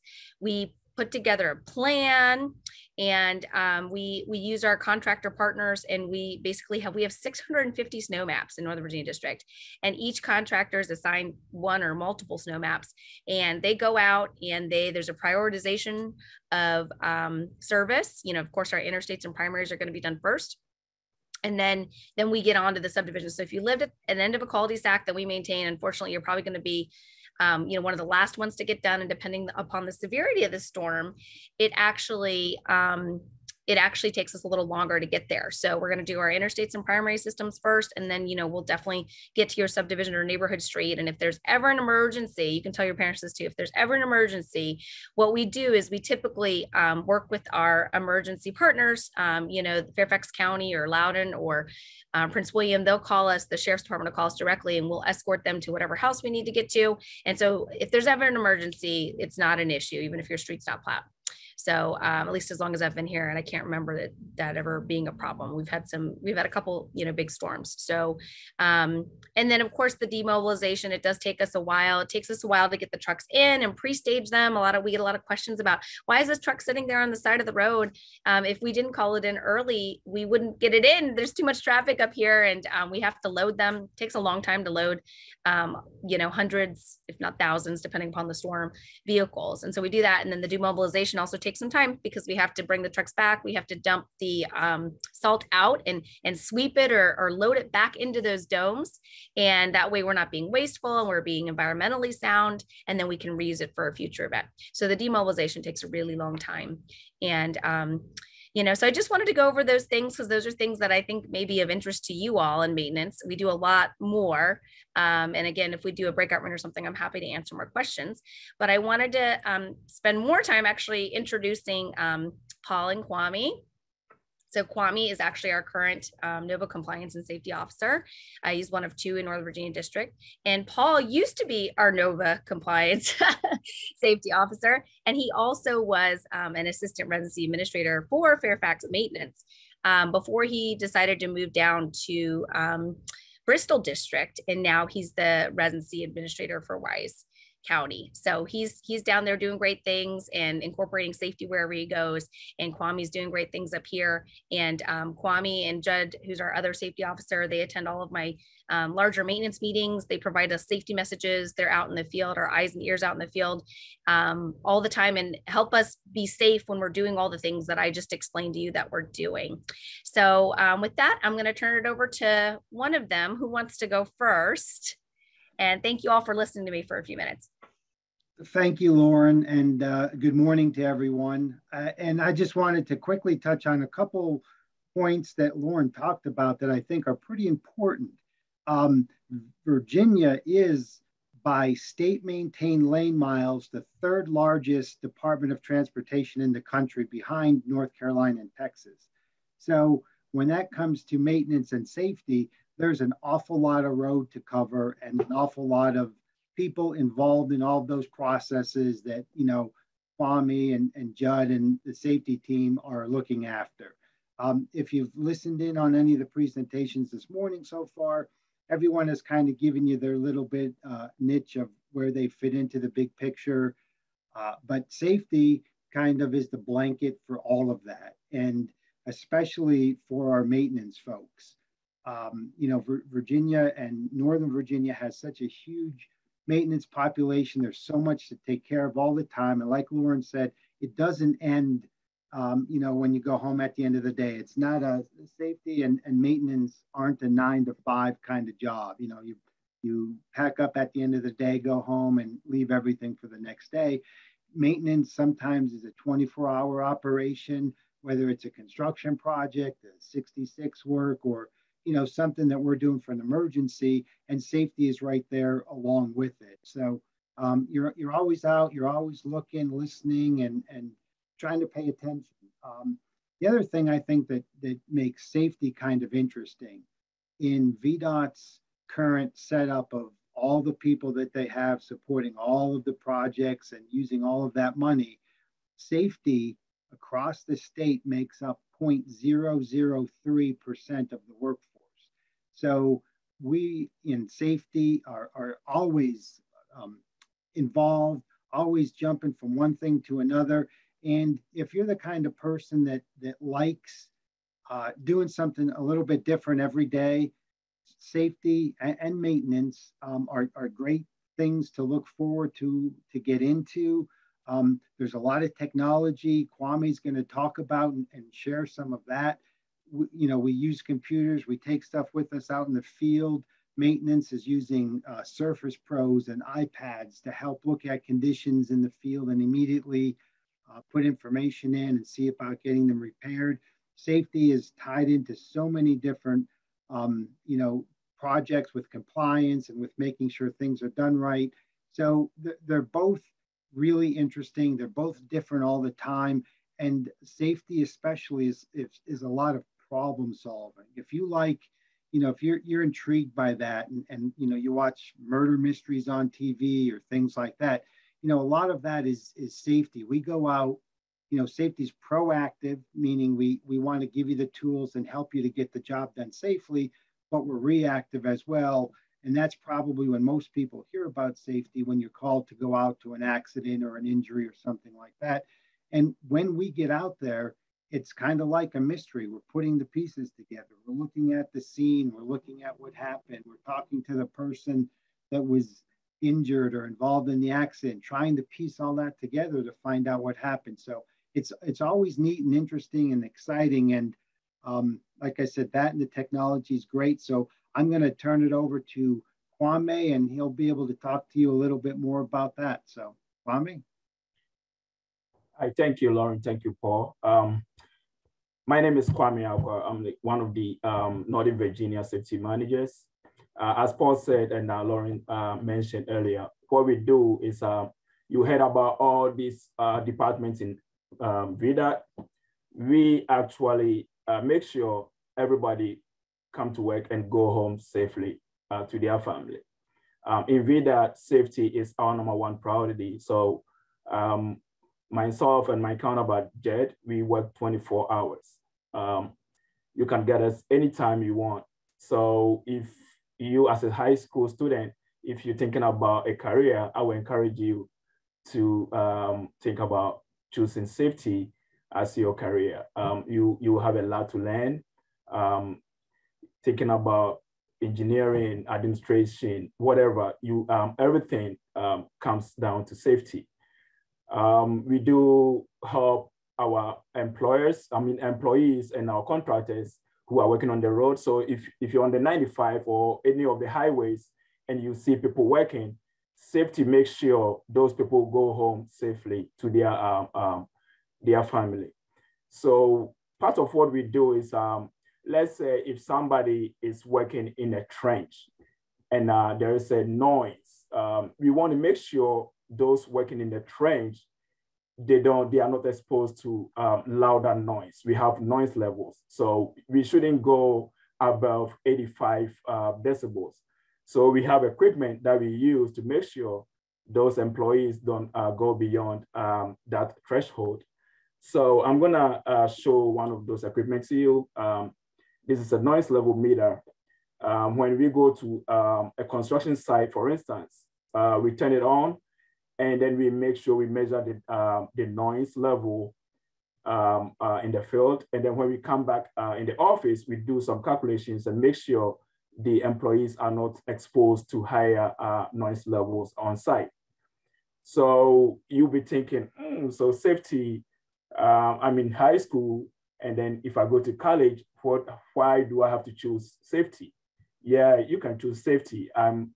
Actually, we have associate degree, bachelor's degree, and master's degree. I have my bachelor's degree in safety and my master's in safety as well. So I will encourage you guys to do that. Another equipment we have here too is we have a breathalyzer here.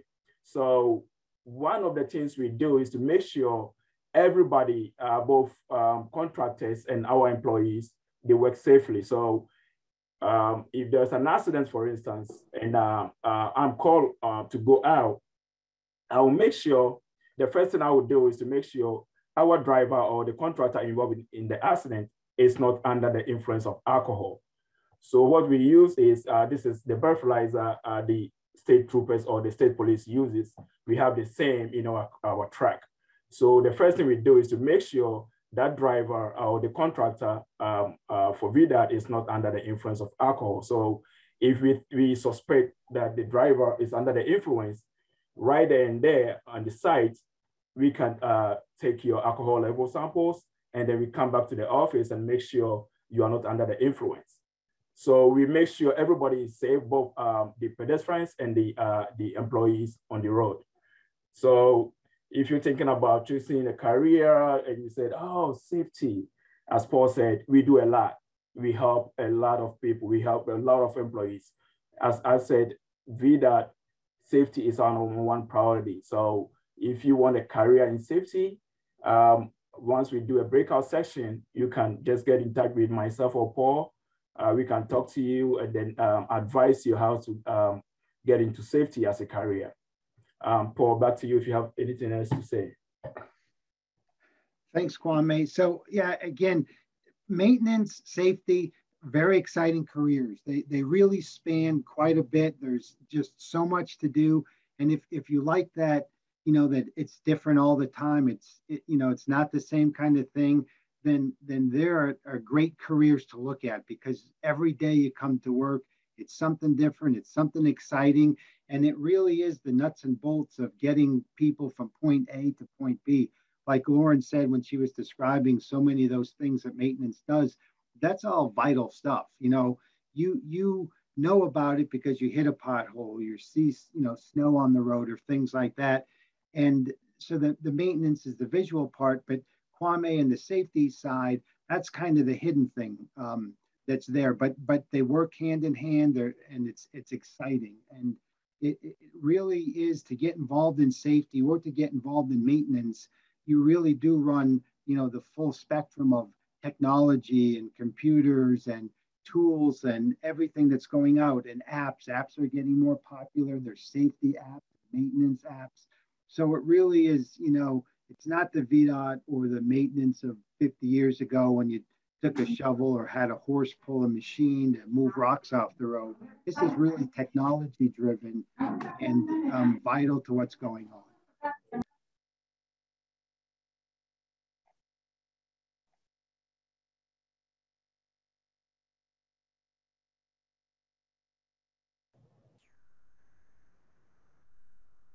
I just wanted to add to what Kwame and Paul said, and maybe I skipped ahead a little too fast, but so my I guess education and career path was I was in high school, and VDOT still owned the toll road, which is now WMATA's, and I actually got a job at VDOT working as an hourly on the toll road, doing some of the helping with the accounting, data entry and stuffing envelopes for the Easy Pass. So, everybody has to have an Easy Pass now, but it was like, gosh, it was more than 20 years ago. It was, actually stuffing the letters that went out to get people to try to set up an account for Easy Pass.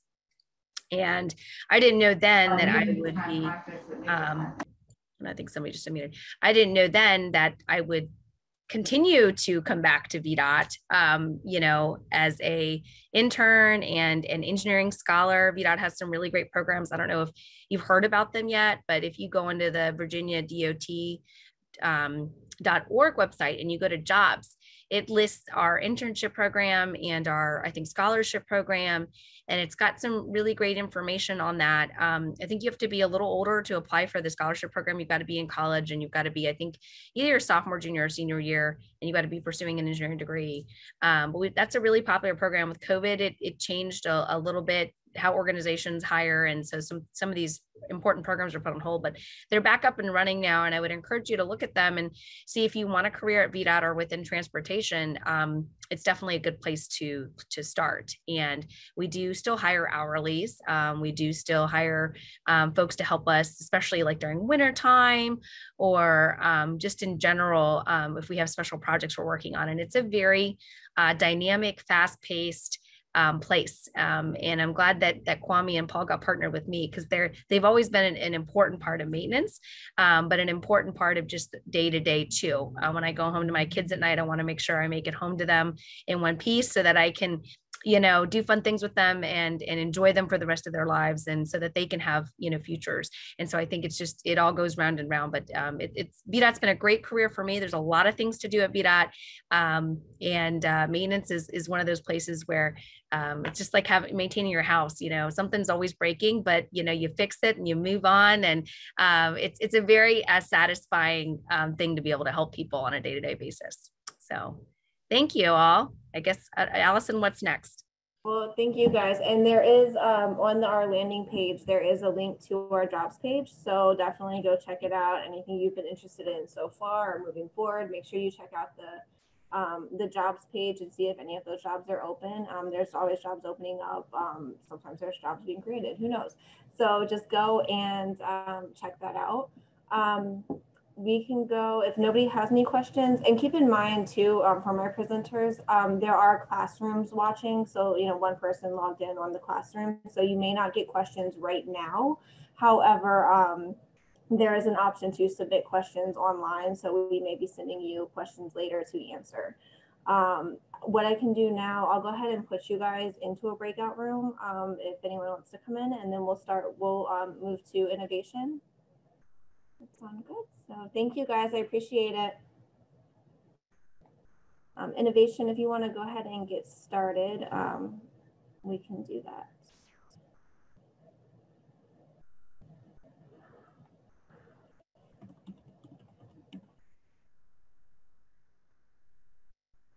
Allison, are we ready for our presentation? Yep, you guys are good to go. All right. So good morning, everyone. I'm Monica Bhatia, and I am the Northern Virginia District Deputy Administrator.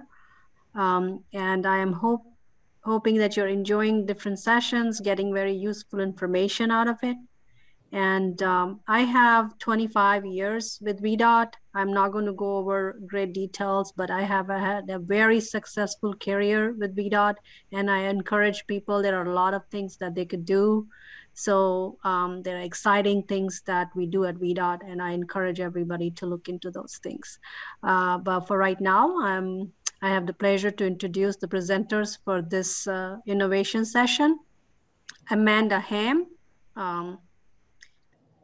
And she's the Connected and Automated Vehicle Program Manager with the Office of Strategic Innovation. She will be discussing VDOT's role in preparing for new connected and automated vehicle technologies. And Candace Gibson, she's the engineer with the Office of Strategic Innovation, and she will be discussing how to bring ideas to implementation and how we involve all employees in the innovation process. So I will give it up to Amanda and Candace to take you through this session. Thank you.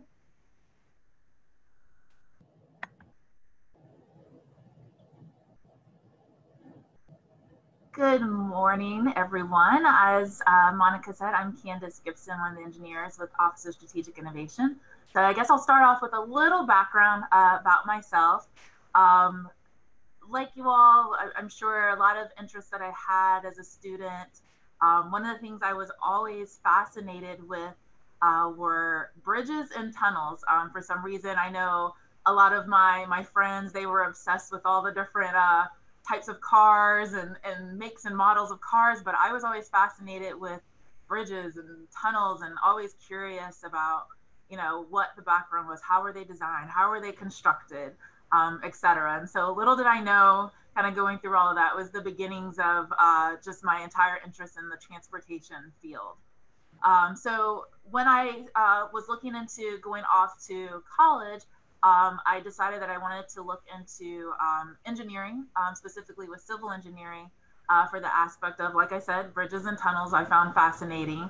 And as I was in school, just as Lauren had mentioned in the previous presentation, one of the fairs that came to our school, VDOT was there, and they had great information about their summer internship scholarship program that they had. So I applied for that and started off my summers working with VDOT in various different fields, from doing surveying out in the field to permits, transportation planning, backing up, like a lot of different exposure that I had the opportunity to work with folks, from being out with the paint crew out in the field. And it was really beneficial. And I wanted to mention that because it was really beneficial to get a variety of experiences and understanding of everyone's different roles and how they fit into the picture. Because now, after school and I graduated, I entered into the it used to be called the Core Development Program. Now it's called the EDGE program, which is the engineering development experience program that they have. But upon graduating with that, I've been working with different groups. I was in operations group with the signal and freeway engineering group. So a lot of like with signal timing and doing a lot of work with data for the freeway analysis, as well as project management for various ITS projects.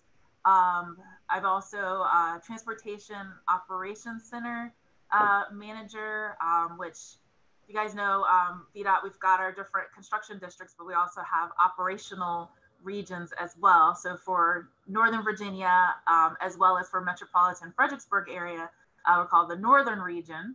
And so I've worked with the Operations Center there. So those folks are the ones behind who post the messaging on the dynamic message boards, as well as different freeway analysis, incident management, the folks that show up out in the field when there's any kind of incidents that occur, et cetera. So we've spent some time with them, and now I do a lot of project management, working with a regional multimodal mobility program. And what I mean by that, you know, sometimes people, when they think VDOT, they're just thinking highways, but we're much more than that. We work with the local jurisdictions, everyone. We're looking at pedestrians with bicycles, the carpooling, van pooling, parking ride lots to get folks, making sure they have spaces to be connected to their bus or to the train, et cetera. So we really have, especially here in Northern Virginia, looking at that multimodal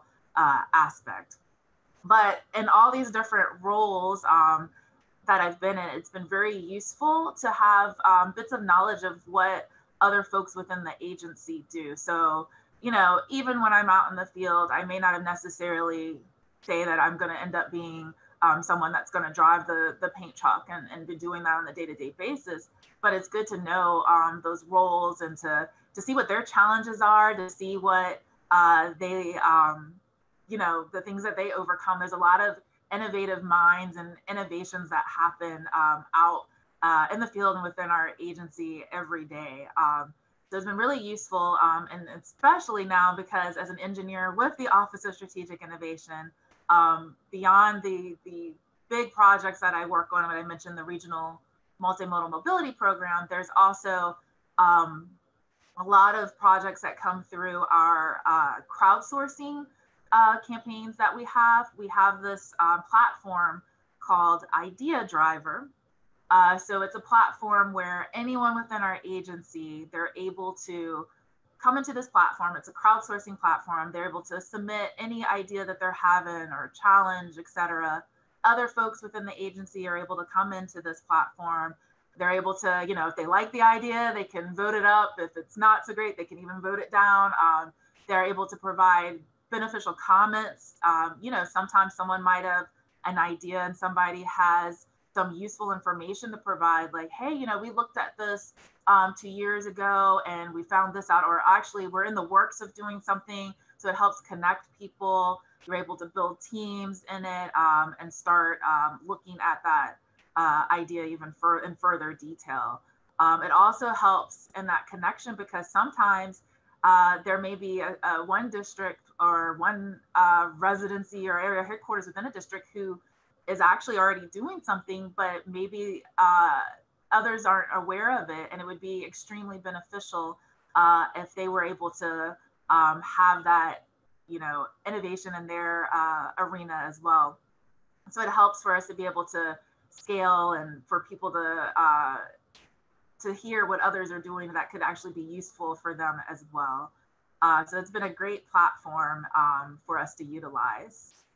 And with the Idea Driver campaign, as I mentioned, I mean, it's from anybody, like I said, who is a VDOT employee or able to enter in those ideas or challenges. So one of the things, you know, that we also focus on throughout, we have campaigns throughout the entire year on specific topics, whether it's, you know, we want to hear everyone's safety ideas, or we want to hear everyone's ideas on like robotic process automation or something of that sort. And we always have open campaigns for any ideas that come to mind.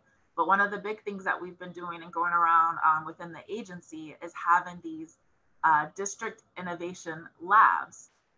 So during these labs, and for Northern Virginia in particular, theirs is actually this month for their second district innovation lab. It's an opportunity for employees to take the time. You know, some of these different labs have been from 2 days to 3 days or 2.5 days, et cetera, but they're able to take that time and they work collaboratively as a team. And one of the big things we do when we put teams together, we make sure we have like a multidisciplinary, so folks from various different aspects of our agency with various years of experience. And we put them together in these teams to tackle these different ideas or challenges that are out there. Because one of the benefits of that, if you bring these multidisciplinary teams together, everybody has a different perspective that they can come to the table with. And that really helps in that innovative process and thinking through solutioning for challenges or really coming up with really cool and innovative aspects to ideas. But it gives folks an opportunity, a lot of, everyone within VDOT, they've got their daily jobs that they're tackling, but it gives them a chance to focus and work as a team to work through that solutioning aspect to bring an idea to implementation or to a pilot.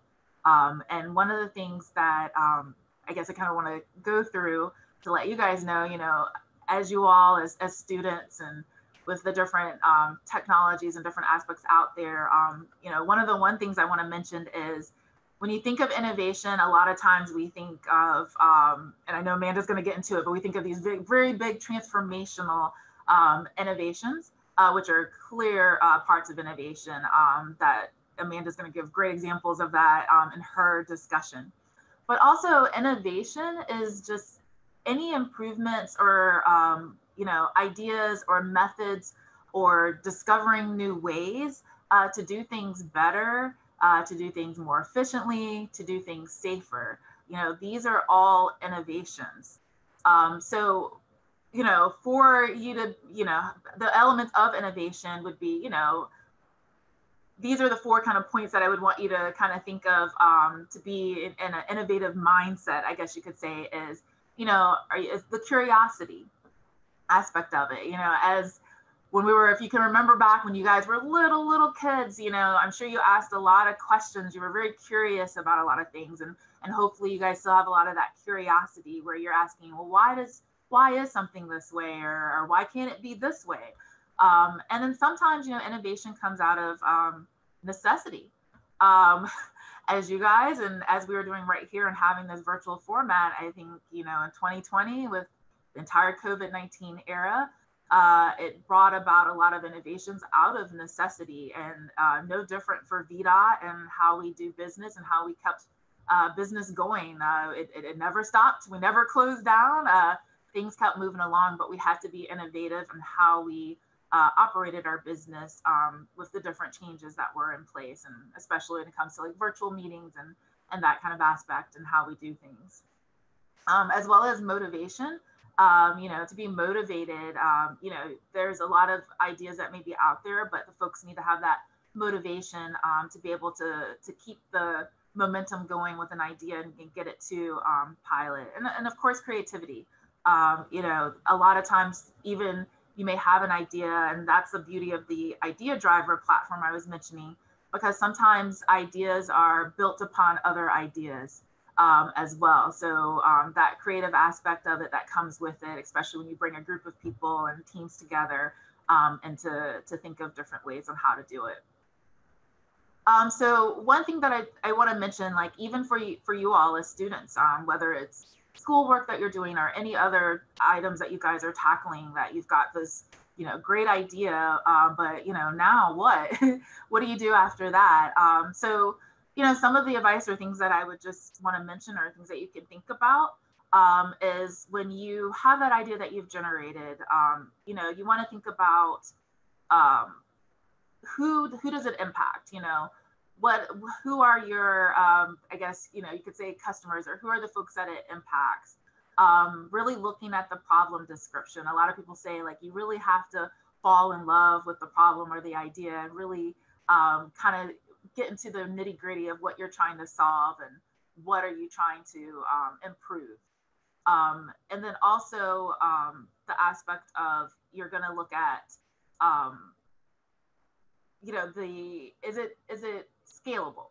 As I mentioned, sometimes you want to take a bite, like a bite or a chunk out of the elephant, you know, instead of trying to start with a super huge, trying to solve it. Why don't you take chunks of it, and then you can take the lessons learned from that and kind of scale it from there, and build upon it. And sometimes it helps too, because sometimes if you've got something that you're trying to solve, if it's too big or too many different pieces to it, it's hard to focus and figure out where to start. So you've got to take different chunks of it and different aspects of it, and be able to then scale it from there. And then also you have to look at your risks, or the challenges that are there, because you have to be, you know, aware of these things so that you can have a plan on how you will overcome them and how you can get through those risks. As well as, you know, the costs with any of those kinds of aspects with it. And especially when you look at the benefit versus the cost. You know, something may cost a very small amount and the benefit of it may be huge. But you could also have an innovation that could be extremely costly, but if it has a very small benefit, then you have to see if that investment is worthwhile.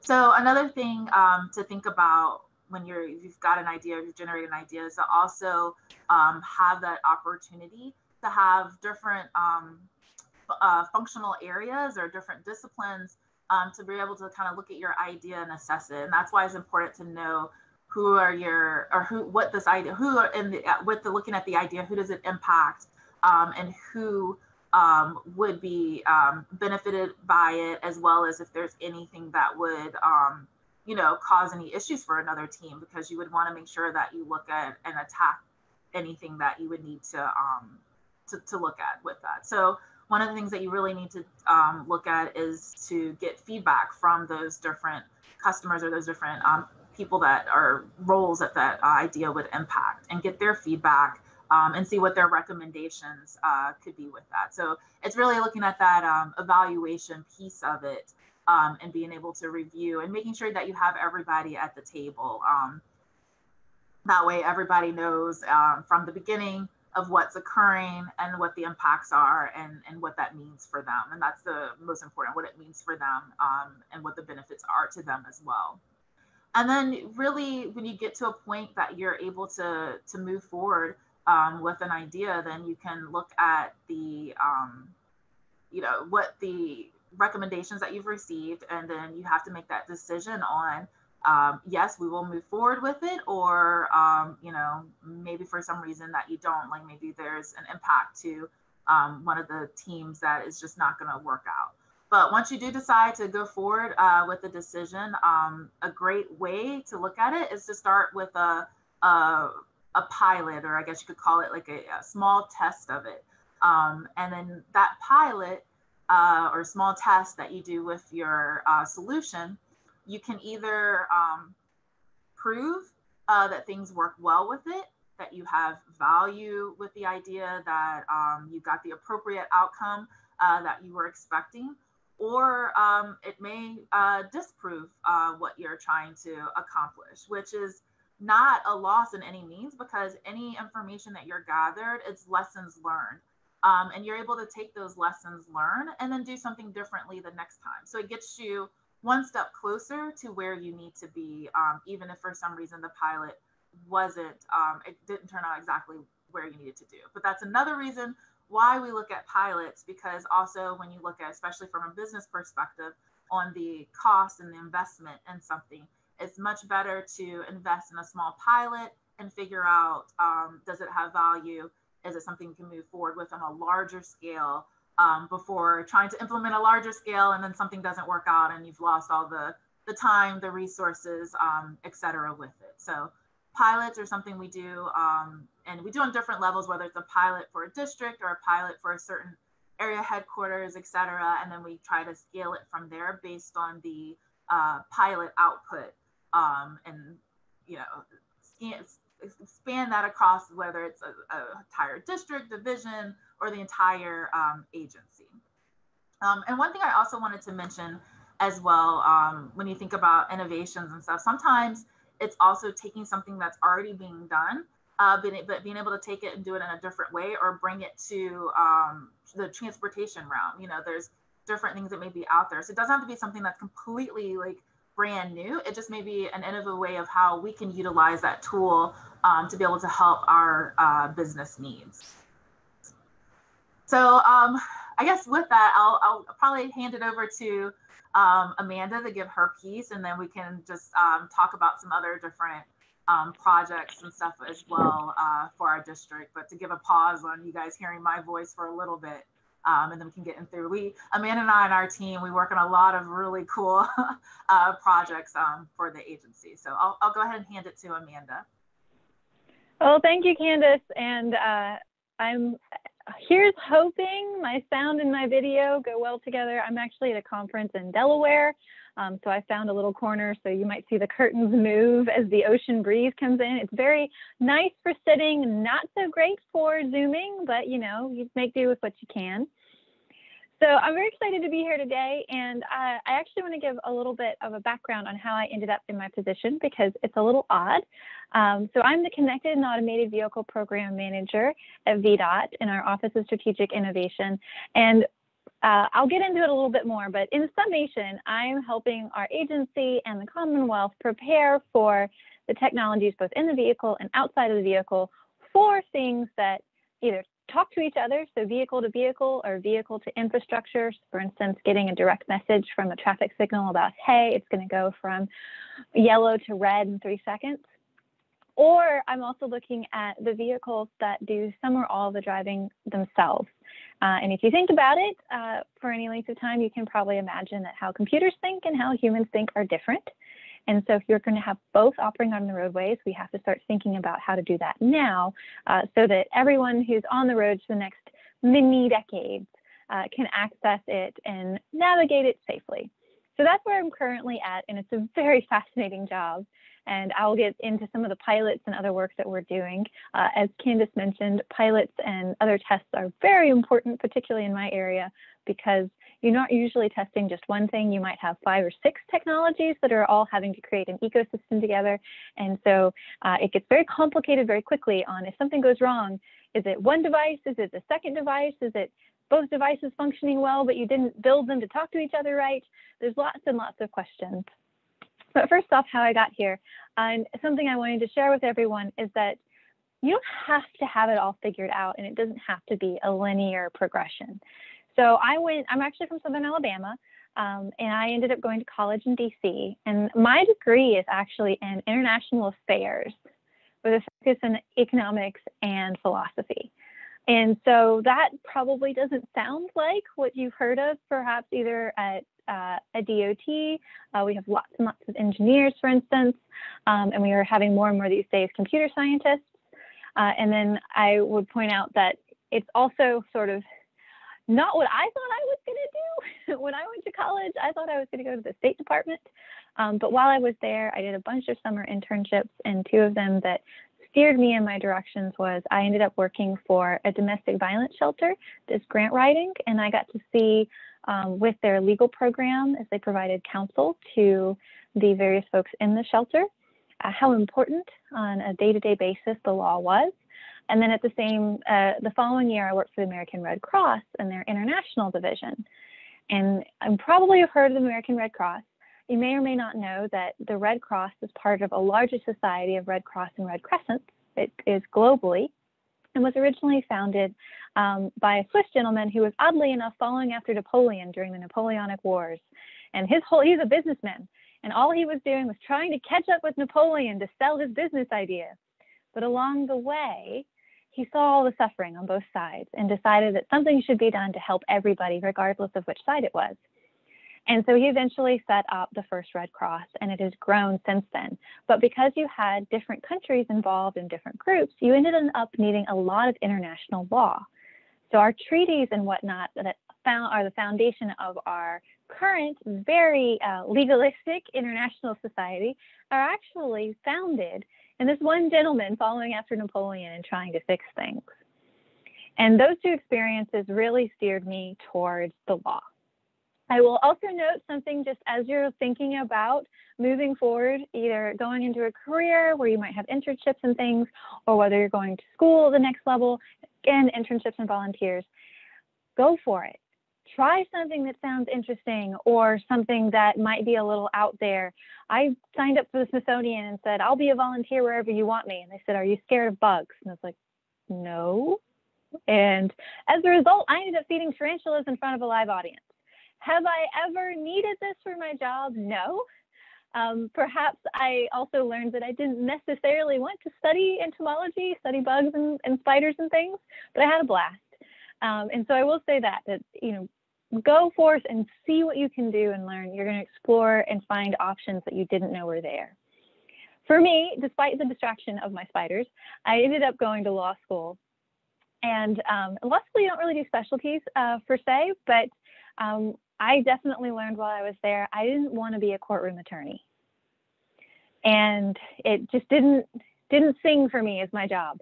I lucked out in that if anyone's interested in the law, but they don't necessarily want to be up sort of behind that podium making great speeches, you are also in luck, because the end result of much law is not from a courtroom, but what's called administrative law. So that's where your contracts are, that's where your government codes are, that's where your federal regulations are, your ordinances. All of it is a giant stack of paper that would probably stretch to the moon. And I knew I wanted to work in that field, but didn't really know where. So I was looking all sorts of places after law school, trying to find an interest, you know, applying in all sorts of different avenues. And I did find state government, and I highly recommend, you know, obviously VDOT, I love working here. I'll get into what I do. It's very exciting. But in general, looking at the state government site, the state government hires more people to do more cool things than you would ever have thought of. And I landed at the Department of Motor Vehicles, and I worked on drafting legislation.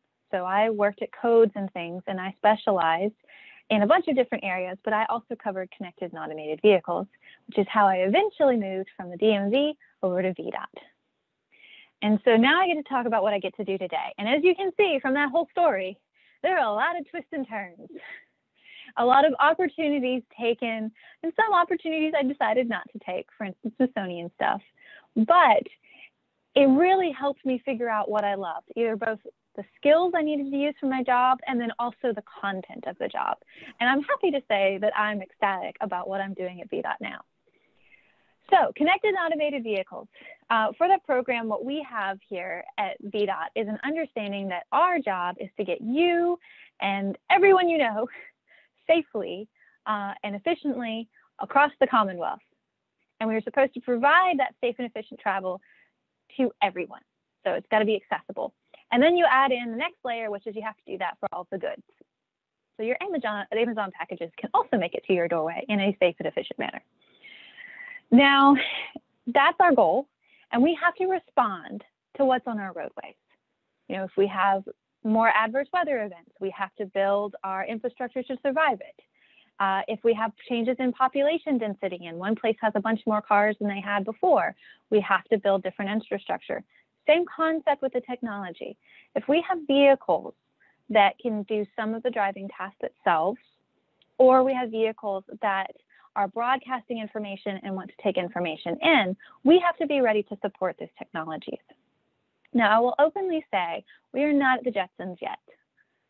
There's not going to, you know, Inspector Gadget's car that's going to sass you while also giving you Skittles at the push of a button, like the movie when I was a kid.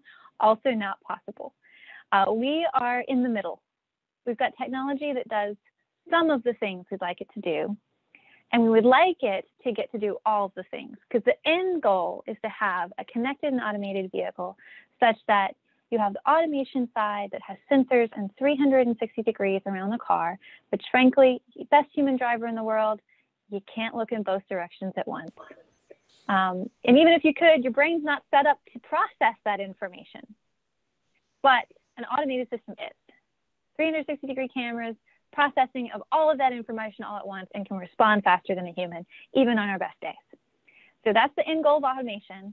But even with that automation, if you are coming up on the top of a hill and just on the other side is a crosswalk with a pedestrian in it, well, best sensors and reaction time in the world, that still may not end out well.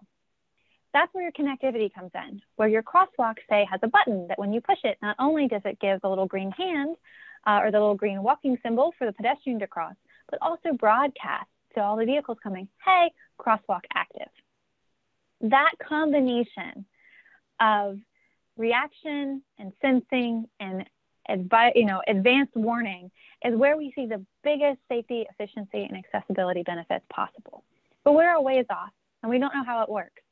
So this is kind of the thing that I do all of the time. Is I bounce from talking policy in the morning of what does it, what are our drunk driving laws when it comes to automation? Like, how much automation is it that it doesn't matter anymore if you're drunk in the car? But are you still responsible? Who's paying for it if there's an accident? Or if there's an accident and there's no one in the vehicle because it drives itself, how do you even find the person that's responsible? Even if it's clear cut and it says, Mercedes-Benz built this car and Mercedes-Benz will be liable. Well, how are you going to contact all of Mercedes-Benz? Like, how does that ticket work if something goes wrong? Or even if it's something just sort of mundane, like a parking ticket. So you have all of those questions that I might be answering one day. And then you have, say, data analysis that comes in. So what we would love to do at the department is to get all of that information from those vehicles and use it to do our jobs better. A high example, like a very common example of this, is potholes. We would, we can't look at every single mile of lane that we have in the Commonwealth all of the time. We have like over 100,000 lane miles.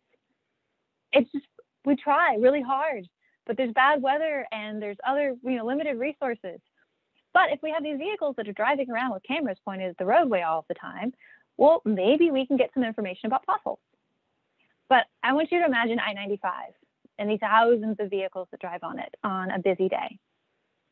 If every single one of those that encountered a pothole told us over and over again, there's a pothole here, there's a pothole here, there's a pothole here, and we just got thousands of those, the agency would be inundated. We couldn't actually have the processing power and the time to get what we really needed out of that, which is just enough messages to confirm there was a pothole and then to take action on it. So we would take that little bit of information and we would go and process it in in our customer service center, the same way that, say, if you called in to say there was a pothole.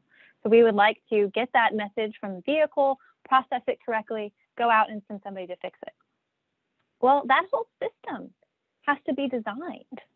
And not just on our end of how we process the backend systems. It has to be sort of the middle space between the vehicle and us of who decides which of these thousands message of potholes is correct. Or if it is correct, do we need like 2 or 3 just to verify? Or is it 5? Or is it 10? Or is the technology good? It's just 1. On the vehicle side, okay, they hit a bump in the road. Well, how are the sensors knowing that that's a pothole and not a stick? Or that they didn't get rear-ended, a slight rear end? Are those sensors picking that up correctly? And if so, how are they saying the message? Is it just, it's a pothole here? Well, some potholes are small. Some are really big and are huge, issues that we need to address quickly. How does that information get over? So that could be one area in which I work in a day. And then, of course, there are all sorts of things about practical demonstrations. And this is the one I wanted to talk about a bit with the pilot that Candace talked about. We did a pilot that was a very complicated pilot back in July, and it was for a connected work zone. So if you're ever driving on the road, or anyone you know is driving around the road and you're riding around, if you see orange cones and workers present, that's actually a pretty dangerous situation. There's a lot going on. It's not your standard environment. It's not how you're normally driving. And so, unfortunately, there are a lot of incidents and fatalities that happen around work zones every year. So it's an area that VDOT is trying desperately to improve. And there's an option there with some technology that could help. So we did a connected vehicle demonstration where we set up a whole connected work zone. And we had a connected vehicle provided by Audi, and it had on the dash, so you're not having a cell phone, you're not having to look down, it's literally right in front of your eyes, was a copy of the signs that it was going to come. Like, that's how the message showed up. Now, the way the message got to the car was, first, we made a digital map of our work zone. We laid out exactly where each sign was going to be and when. And then we broadcast some basic messages, like there's a work zone active, from the cellular network, because the cellular network is just sort of like a foghorn. You stand up there and you just yell your message and out it goes to everyone that hears it. And so that's what the car picked up from a distance. Alert, work zone ahead. Then we put devices in the work zone itself so we could have more specific, faster communications from device to device, from our roadside unit to the vehicle. And it's provided more detailed information. Merge left, speed limit change, 25 miles an hour. In addition to that device in the work zone, we had another device that was a wearable. So we had a connected vest that was developed by Virginia Tech Transportation Institute for us. And so that vest provided a specific message of workers present to the vehicle when it got really close to the work zone. So hopefully the driver knows that not only is the work zone there are people there, and you should be extra careful. The fun thing about those is that the vest was actually two ways. So it also got information back from the car, and it vibrated and lit up and alerting the worker, hey, there's a car right next to you. You should be careful. If you think about it, in a work zone, if you have cement going and you have dump trucks and you have, and it's your job to make sure all of this is working correctly, it may be a little hard to keep track of what the vehicles passing by are doing. Or maybe you step backwards trying to get a better look, and perhaps you step too close to the outer layer of cones. So having that communication back to the worker also keeps them safe and aware.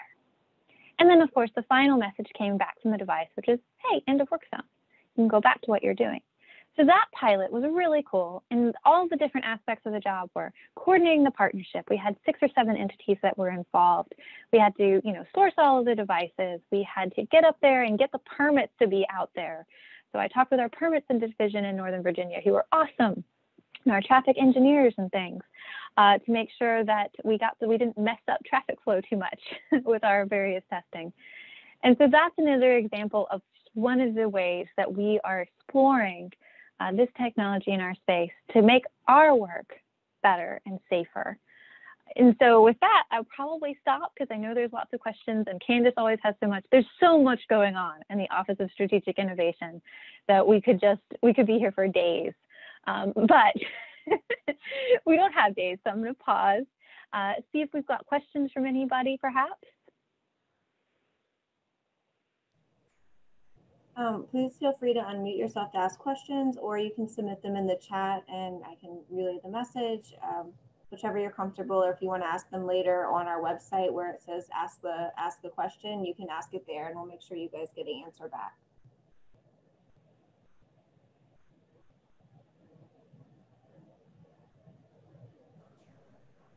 While you all are thinking of questions, I'd just like to echo, I know I mentioned Amanda as well, any experience or opportunities that you guys have, take it. It really exposes you to different opportunities. You find out what you like, maybe what you don't like, even within what you can apply like something that you might be studying and actually see the real world examples and how that actually works, and just definitely take those opportunities. It's really great. And also you start meeting a lot of new people and connections as well that you may have. I know even for myself, one group I worked with, I didn't know that years later I'd actually be working full time with them.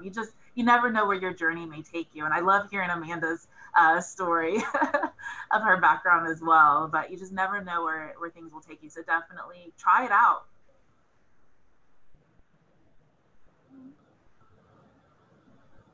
Okay, well, thank you so much, ladies. I really enjoyed listening to you guys. You guys have a lot of cool things going on, so I am excited to see them hit the road, literally. So thank you guys. And if there aren't any questions right now, again, you can always submit them later, raise your hand, go into a breakout room, just write in the chat and let me know. In the meantime, we will take it to operations. Are you guys ready?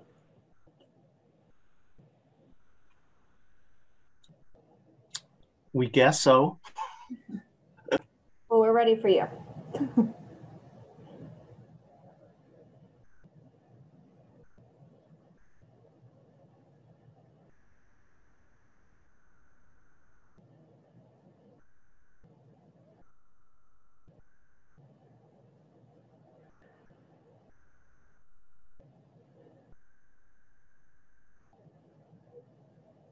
Chang, are you going to go first, or Joe and John? Which one of you wants to go first?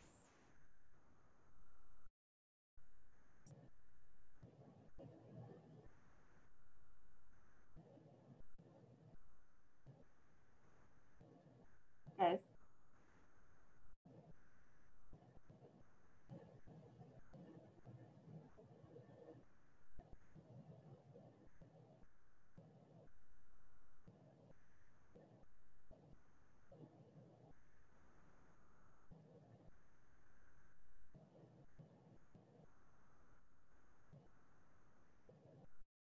Sorry, 1 second, guys.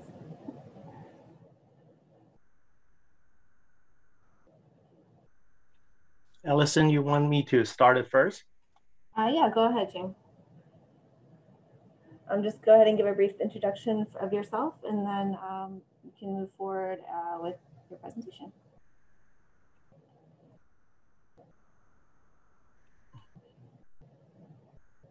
Well, I have some trouble, for my video, probably.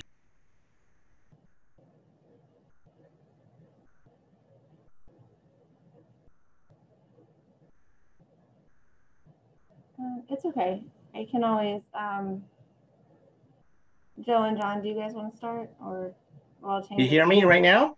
Yeah, we hear you. As long as we can hear you, we're good. If you hopefully your video will come in later, but if you want to share your screen and get started, you can go ahead with that. Okay. Hi everyone. This is Chen from VDOT. I'm the NRO Signal Operation Manager.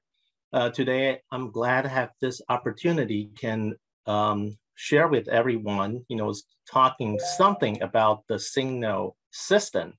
The signal system is kind of complicated, but this is our daily work, and we need to using this traffic lights every day, and our job is trying to making this traffic light working. So you folks driving the cars on the road, you will have receiving a green light instead of hit every red light every time. So I wanted to share my screen, in talking about our signal system. Are you able to see that? Yes, we can see your screen.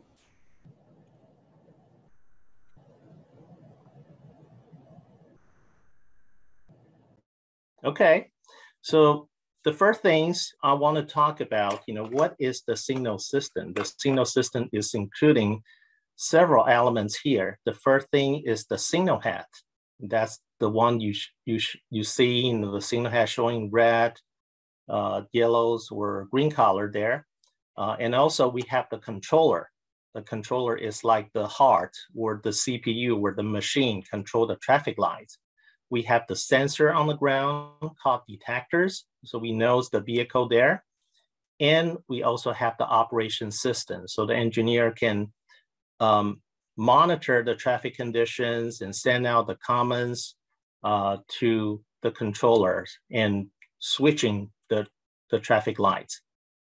In order to do that, in Northern Virginia, in one of the buildings called P-Stock, we have the Signal Operations Center there. We have people monitor the traffic condition all the time, and looking, the traffic conditions through different systems. For example, we have the centralized signal system monitor all the traffic lights in the Northern Virginia. We have totally 1,500 signals here, looking for the area, looking for the timing, the congestion levels. We're using the tool called Redis, to doing further analysis. So we know the traffic pattern, the trains, and providing the analysis, adjust the signal timing. And also, our job is helping for the special event. There's a lot of special event occurred every day. The most common one is the congestion. We see the traffic congestions, and trying to relieve the congestions. The other things is the accidents. This is one of the pictures on the left upper corner. This is one of the accidents on 95 when the accident occurred, and our operation folks will monitor the situations and direct the traffic to the arterials. So we turn on the incident plan on the arterial roads, providing a bigger green band and let people go through, this corridor when the accident occurred. The other things, we're using the CCTV monitor the road condition. On the right upper corner is one of the pictures showing during the winter, using the camera, we can see the snow accumulations on the road, and we inform the maintenance folks to remove the snow on the road. The other one is handle special events during the holiday, like the 4th of July. We have the camera looking for the firework from different angle. That is one of the benefits for my job. You guys watching the live, firework, from TV is only one screen, but we can open a lot of screens. We watching the traffic condition, we watching the firework from a different angle. So this is the interesting part. And in order to do that, our engineer need to collect the data from the field to figure out what is the best timing to putting on one code on the intersection. Just imagine if you travels on the roadway, if you stop on one traffic light, you are complaining, this is the bad timing. I'm waiting here for a long time and the signal is not working. And if you imagine if this happened on the corridor, they have a lot of intersection. You wanted to go through each traffic light. When you go there, you wanted to hit the green light instead of the red light, right? So this is the things we providing the best timing on the corridor. So hopefully you go to each traffic light, you can go through the green band, you receive the green light. And when you connected all of the corridor together, that's become a network. So our job is trying to optimize all the timing together to let all the traffic lights running efficient. Not all the project, not all the VDOT project is saving money, but our signal optimization project does saving money every year. This is the 5th round optimization results. We're doing the optimization for probably over 20 years. Every time is like average 3 to 4 year cycle. And the result showing, for the annual saving for the 5th round report, we have the total saving of $109 million per year, just doing the signal optimization. And also, this is also helping reduce the emission, reduce the fuel consumption, so it's providing the better quality of life. Our job is need to react very soon, so we're using different kind of application.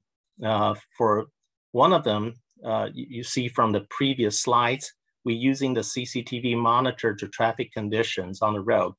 And you guys can do it too. Actually, there's an application called VA511. That's a free app you can download to your mobile, your tablet. After you download that, you can pop up, select the intersections, or the CCTV side, you can see the live camera, like what we see from our control room. This is very cool. And the other things, we're using the social media, we're using Waze, we're using Google Earth to monitor the traffic congestion, but also, it's a lot of time we receive the citizen concern from the Twitter. And when we receive those, we have the people checking the timings or assign the technicians on the way. If you see the SpongeBob, and you must familiar with this picture. Sometimes they say it's 2 months later, sometimes even longer. But our operations, we cannot wait for that long. We have the concern, and we need to react immediately. We need to respond and provide and repair and fix the traffic light. Sometimes it's need to assign the technician to fix that on the road. One of the example what we have for the COVID, I hope you enjoy the time when you stayed at home, study at home. You don't need to go to school. But the same thing is as your parents, you're teleworking at home. So during the COVID time period, the traffic dropped down a lot. Compared with the pre-COVID condition, last year in March, the traffic volume dropped down 50%. So imagine if everyone work at home and on the road, if we still using the pre-COVID timing on the street, then the people were waiting for a long time. That won't be good. So we adjust the timing, using the shorter cycle lap timing implement to the field, helping everyone to reduce the waiting time. And also, the occasion for the test side, we cooperate with the police and adjust the timing as well. This is our daily life, to handle any conditions, incidents, citizen concern. It's a very, very challenging work, because, the timing when you adjust, when you implement, that is going to affect it in the field immediately. Sometimes I will stay in the office a little longer because there's an accident for my work. But whenever I think about I'm making a little timing adjustments can help the driver, most of the family, they can meet, they can go home and go to their house quicker, and all the effort is worth it. So this is a very interesting job, and encourage you, if you're interested to working in this field, to join us. You should definitely take a look at it. My background is not from the Google Earth, and this is not from the VDOT website. Actually, this is the background from one of the popular game. It's like the SimCity called City Skyline. This is the same thing. It's building, the structure, building the road or buildings in this game. This is like part of our job, is moving all the traffics in the city, in the systems, making more efficiently. So thank you for your time. And if you have any other questions, you can feel free to contact me. This is my email. And that's all. You have any questions? Anyone have any question?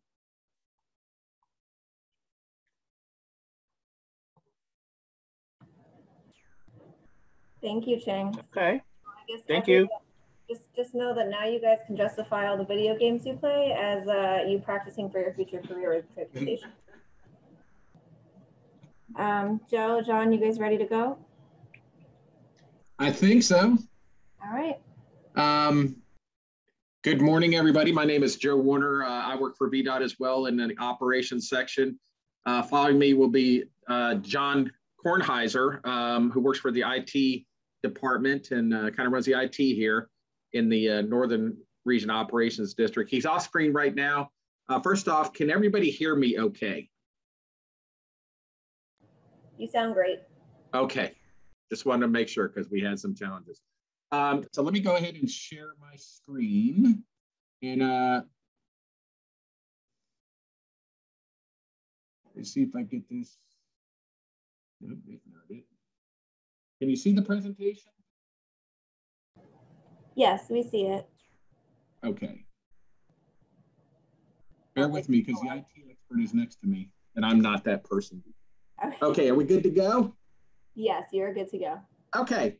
Like I said, I am Joe Warner. I'm here with John Kornheiser. I am the regional incident management coordinator, which I'll go over in a couple slides, and then I'll turn it over to John to talk about all that he does, which basically supports really all of VDOT in this area and is absolutely critical to the success of what we do in the operations side of things.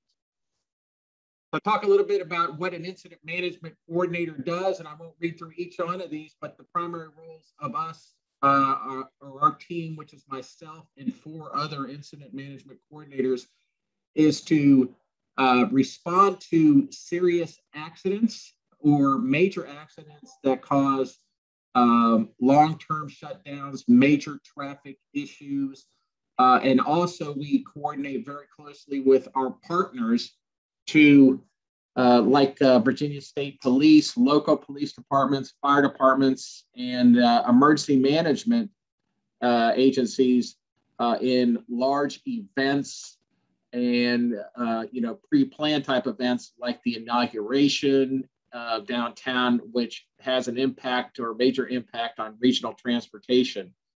So we work very closely with those folks. So we represent VDOT and interests and collaborate with a lot of agencies. We do a lot of basically what would come down to emergency management planning as well as our response.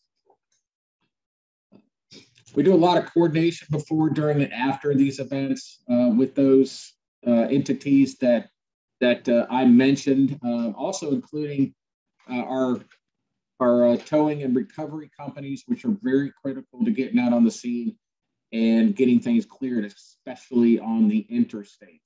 I know one of the most frustrating things for everybody is being stuck behind an accident, major backup on the interstate, and we know it doesn't take a lot to really make things congested and back up even worse than they are during the rush hour times, going and coming from work and so forth.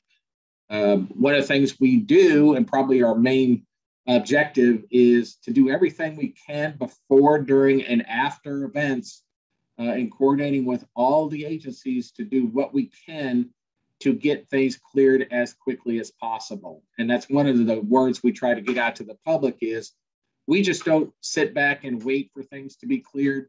We as incident management coordinators on these larger incidents go out there to make sure that everybody's on the same page, we have the same objectives in mind, and we can find the most effective and efficient way to clear things out. This is a representation of one of our incident management coordinators, Rodney Fry. His designator is IMC 904. And this is actually a command post that was set up on an incident where we were out there representing VDOT, providing coordination for about 2 days worth of an incident, which was about 2 days, on an incident out on Route 7 in the Tyson's Corner area, where a storm came through a couple months ago, downed a lot of trees, a lot of power lines, and closed Route 7 down. Prime example of how we coordinate that was we actually use contractors to do the vast majority of cleanup after storms that drop trees, and then we have the power companies that handle the electric lines and so forth. So it was imperative that we coordinated with them to get a very detailed plan on how we were going to move forward to get that road cleared as quickly as possible. These are some of the vehicles that we use. If you look in the upper left, that's a Chevy Suburban that carries some equipment, but not a whole lot. On the right there, we do carry some signs and so forth to assist. On the lower side, we have some trucks, and the large board on the top is an aero board, which can help with traffic control. And as you also see on there, there is a kind of sticking out on the front, elevated up there, is a camera that we can turn on that back here in our transportation operations center, and we'll touch on that briefly. they can actually monitor on the scene and actually move that camera to get a better view of things. We work very closely with the Safety Service Patrol, and if you've been out on the highways, I'm sure you've seen them. They're oftentimes our eyes and ears on the road, as they are oftentimes the first one to arrive on major incidents. They're a free of charge service and a safety partner that will actively respond to reports of or seeing in our Transportation Operations Center accidents or disabled vehicles, and they will be actually dispatching them to help them out and get them off the road as quickly as possible.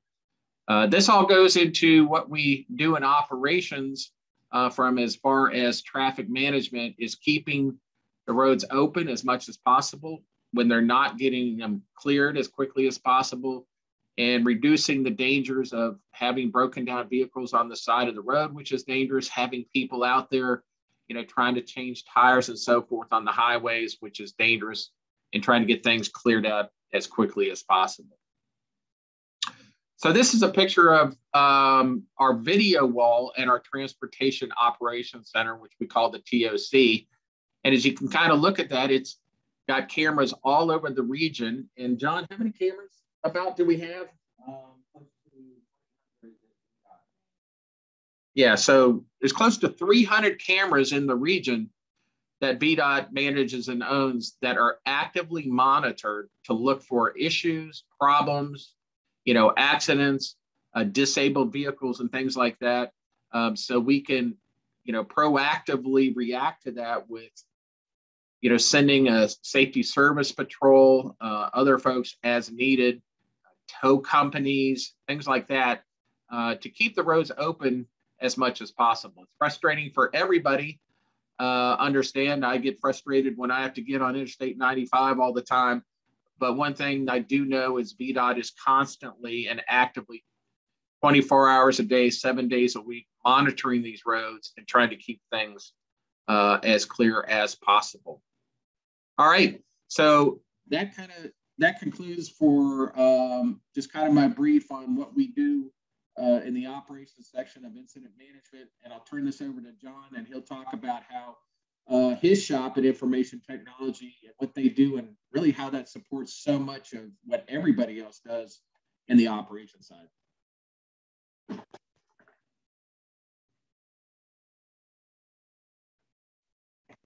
Okay, thank you, Joe. Can everybody hear me okay? Yes, you sound good. Okay. My name is John Kornheiser, as Joe mentioned. I've been working in the IT industry for about 21 years now. I'm going to try to mix this up a little bit, and I'm going to go off script. Allison may not be happy with me about that, but we'll see how that turns out. I'm going to just to briefly talk about my career track, but I'm also going to talk about in between some of the technology and some of the systems that the Transportation Operations Center relies on here. And I'm going to use that terminology, the Transportation Operations Center, quite a bit here, but I'm going to refer to it as simply the TOCs. There are 5 of those TOCs around the state in the 5 different regions of the state. And of course, we work out of, Joe and I, out of the Northern Region office in Fairfax, Virginia. I started in IT back in 1999 by working on certifications with Microsoft and Cisco for both the MCSE and the CCNA, respectively. I started the IT career part of it, the professional part of it, by working technical support positions for web hosting companies. In 2002, I decided that I was going to go back to college and get a degree. And in 2006, I completed an undergraduate degree in information technology, and that was done exclusively online. That obviously is becoming more popular these days, but that particular environment just worked really well for me. My first VDOT job was as a contractor starting back in 2007. And it was my first job that didn't involve answering calls all day on a help desk. I was a systems administrator supporting the ATMS, or Advanced Transportation Management System, Come back closer. That is essentially our primary software application for operations. Everything that they do revolves around that. It's probably the most critical component that they use and rely on a daily basis. That software is used in every one of the 5 regions, the traffic operations centers. In 2008, I completed my graduate degree in management information systems, also online. And in 2015, VDOT created a new position to oversee the IT department here in Northern Virginia and encouraged me to apply for that. So I then jumped from being a contractor to a full-time VDOT employee, and currently oversee a small team of 2 systems engineers, a network engineer, and the ATMS software engineer role that I used to fill. We also may be getting a new role very soon in the form of a cybersecurity engineer, because the security is becoming a very, very hot topic very quickly for VDOT, and they are ramping up that effort to get up to speed on the latest threats and do the best we can to try to protect our systems from those threats. Switching back to the ATMS, the software application, the name of that is actually OpenTMS, and it's developed by a software consulting firm out of Chesapeake, Virginia. And we've been using that software since I started with VDOT back in 2007. So they've been with us a long time. We're very familiar with the software. It's a very complex application. And it requires a great deal of training from the user's perspective to get up to speed on it. It also requires a considerable amount of support on a daily basis to make sure that we keep it running and optimized, because if that system goes down, it kind of leaves us in the dark and we're not able to do the jobs that we're here to do. So we focus on that a great deal as being one of the critical components that IT needs to maintain for the users in order for them to be able to do their jobs. That system connects to and communicates with over 1,000 field devices. And remember that terminology, field devices, because I'm going to refer to that quite a few times. What that means is the cameras, the message signs, the detectors, the ramps, the gates, all of the things out there on the interstate that assist us with managing traffic flow and cleaning up incidents as they happen.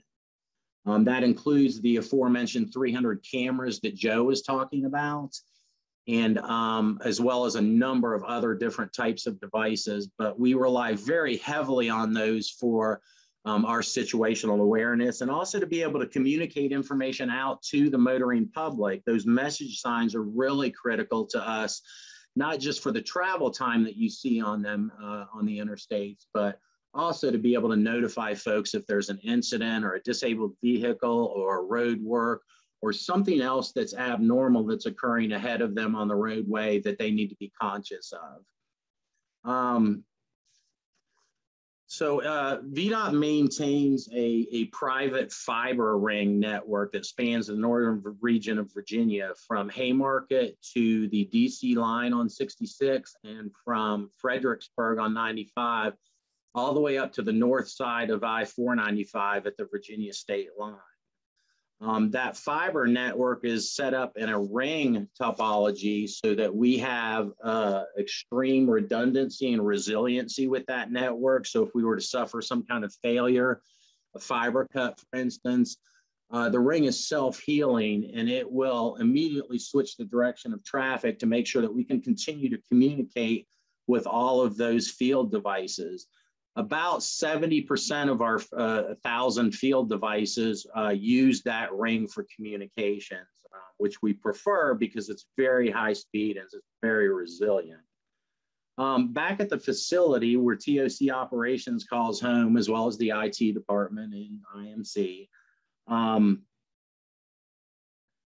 we maintain a local area network comprised of about 30 pieces of network equipment, around 65 servers, and 140 client workstations and laptops to support over 100 users. So the operation that the TOC undertakes every day is not just a couple of people sitting back here watching traffic and then dispatching resources to deal with problems.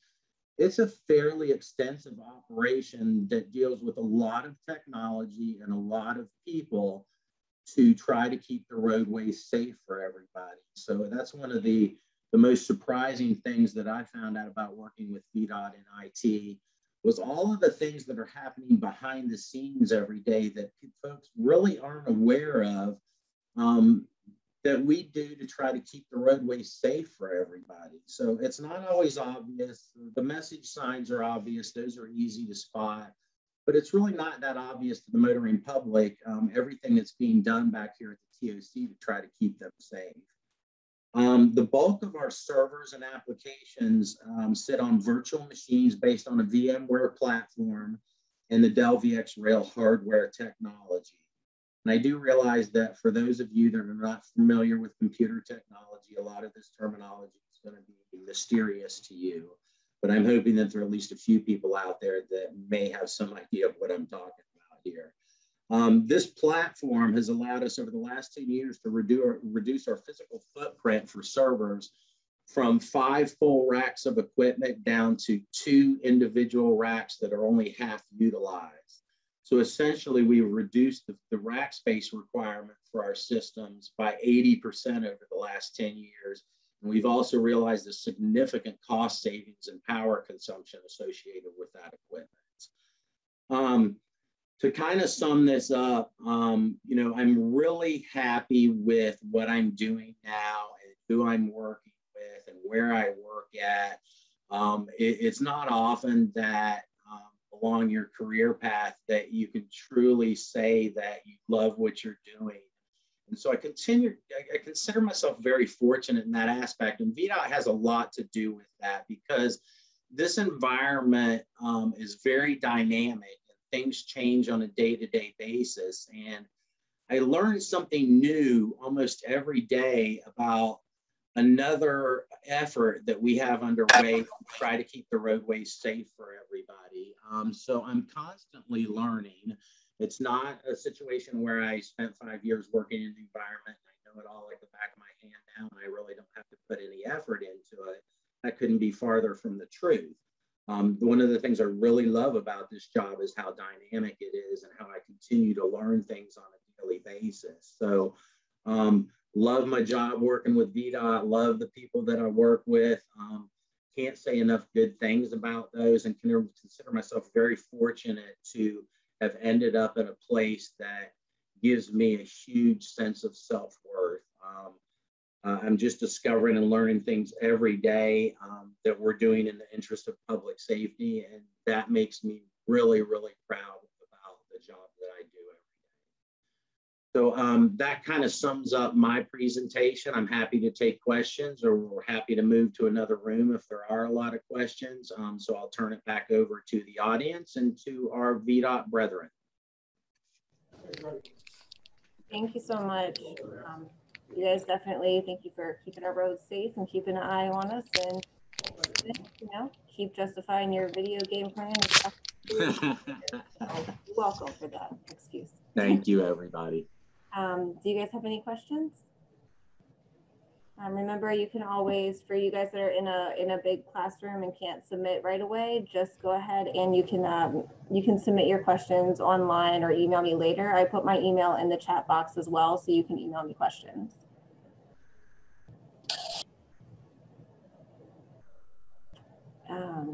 With that, we can get started with HR. Autumn Liner and Jessica Sanchez can take it from there. Thanks so much. Oh, hey, Jessica. Oh, go ahead. Oh, hey, thanks, Allison.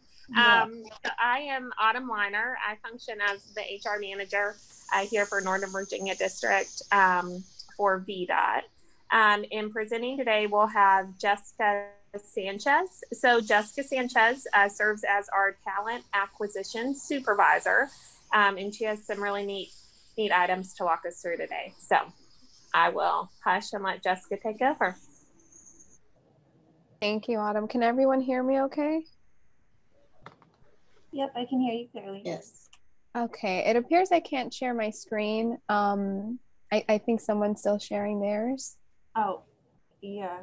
Joe, can you unshare your screen, please?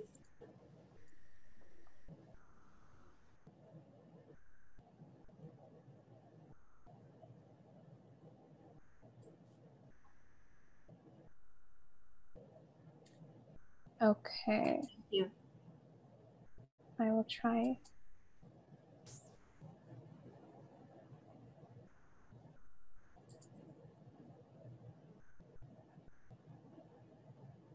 All right.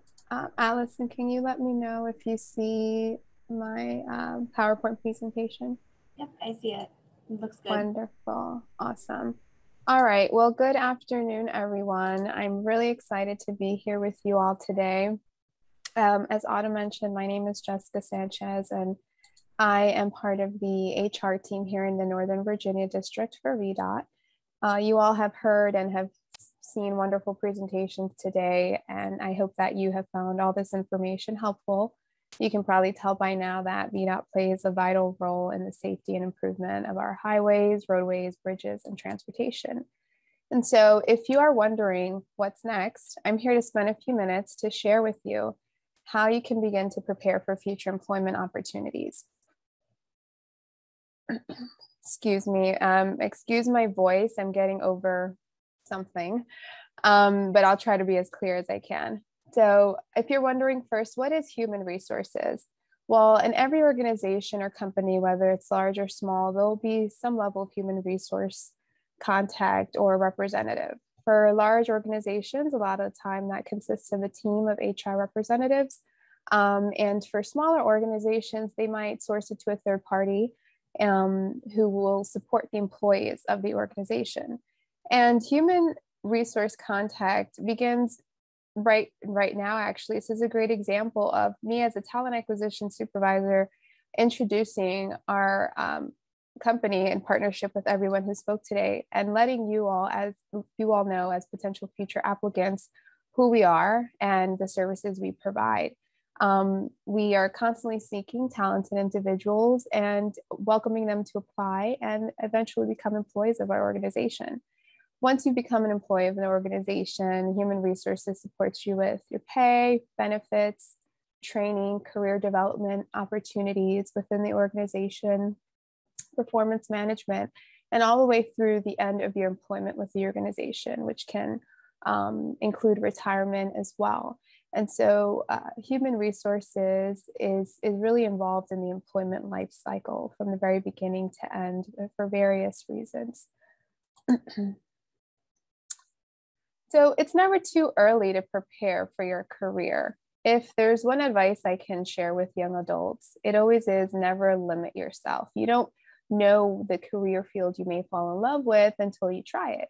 And for some, as a kid, you know right off the bat what you want to be when you grow up and eventually pursue that. But for others, you kind of have to test the water and get out there and expose yourself to figure out what your niche is, what you want to pursue, what you're interested in, and then grow from there. So a few ways to do that is to begin volunteering. If you have the time now before maybe you start your first job, take the time to really take advantage of volunteer opportunities, whether that be in your community, in your school, maybe through family, friends that have businesses. Get out there and volunteer and see what you may have interest in. Let the volunteer experience expose you to different fields and different opportunities. Through volunteering, you may learn about internship opportunities. You've heard a few individuals today speak about their career with VDOT and how a lot of it started as an intern. We currently have a lot of internship opportunities here. And so this is a great way to kind of get your foot in the door with an organization. And sometimes internships can be paid or unpaid, but it helps you build your professional experience. It also helps you network, and networking you'll hear a lot as you grow in your career field. Networking can occur when you are volunteering, when you're an intern, or just through establishing professional relationships. You never know who you may be connecting with, if that may be your future potential employer. So it's really important that you take advantage of the opportunities that present themselves to you and get to know people and get to understand the various career fields and opportunities that are available to you. Well, how do you connect with a future employer? The primary document you will hear a lot about is a resume. And so if you're wondering, what is a resume? It's a professional document that represents you. And so in this world of in-person contact, virtual contact, there are a lot of people out there trying to get a job, and you want to make sure that you have the opportunity to stand out and you have the opportunity to demonstrate the skills, the talents that you have as an individual when you're seeking employment opportunities. So a resume connects you with potential future employers. It summarizes your education, professional experience, and skills. And it's more personalized than a standard application. For some application processes, you'll find that resumes are optional. For others, it's required. And so when there's an opportunity to submit a resume to a potential future employer, definitely do so. It gives you the opportunity to really expand on all the great things you have to offer compared to a standard application. Quick tidbit of information. So according to careerbuilder.com, 38% of hiring managers spend an average of 1 to 2 minutes reviewing each application or resume. So this only leaves you literally a couple minutes to make a lasting impression. You want to make sure your resume is honest but captivating. You definitely want to sort of bring your best foot forward, as they say, and make sure that that's reflective on your resume. This may be your only shot to captivate, the reader, the employer. And so let me help you prepare a great superstar resume. You'll find that there are a lot of tools and resources out there, especially nowadays where we have the ability to Google stuff and to attend different career development opportunities, whether that be at school or through an organization. But it's never too early to begin to draft your resume. And you definitely want to have that handy and ready to present when the opportunity presents itself. So building a resume will take time and research. It shouldn't just be a list of bullet points that maybe highlight your greatest skills and talent. You definitely want to invest in it. You definitely want to make sure that it's been reviewed by a mentor and someone's weighed in on it so that you can present the best version of yourself in this professional document. The resume will continue to change as you grow in your education and your skills and in your professional experience. And that's the intent of it. You definitely want to keep it updated and add to it. You want to build on it. So right now, if you're all high school students beginning to explore career opportunities, your resume may not be very long, and that's okay. You definitely want to use whatever information you have available to present in this resume, and keep in mind that it will get better as you have more experience and as you grow in your education as well. You want to list your education and experience in chronological order from most recent. So when an employer has that 1 to 2 minutes looking at your resume, they want to know, well, what are you doing now? Or what have you recently accomplished? And as you listed for most recent and work your way backwards, it'll demonstrate how you've grown, either in your academic experience or with your professional experience as well. You don't want to make a resume too long to the point where you disengage your reader. So you want to avoid listing every little small detail about yourself and the skills and experience you have. You want to highlight the most that you can in each section and make sure that, again, within that 1 to 2 minute review, they're getting a great idea of the most important relevant skills and experience that you may have for the position. So now we're going to review a sample high school student resume. Bear with me as I pull it up here.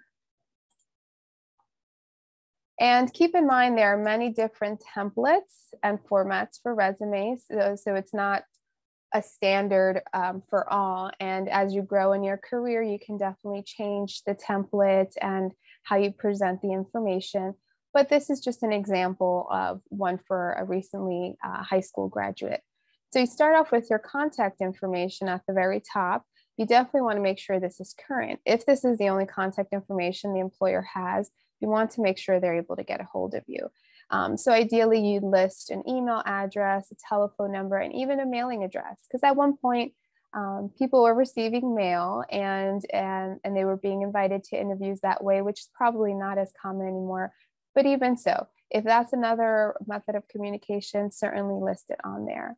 Then you want to just provide a 1 to 2 sentences summarizing your education and your experience and skills.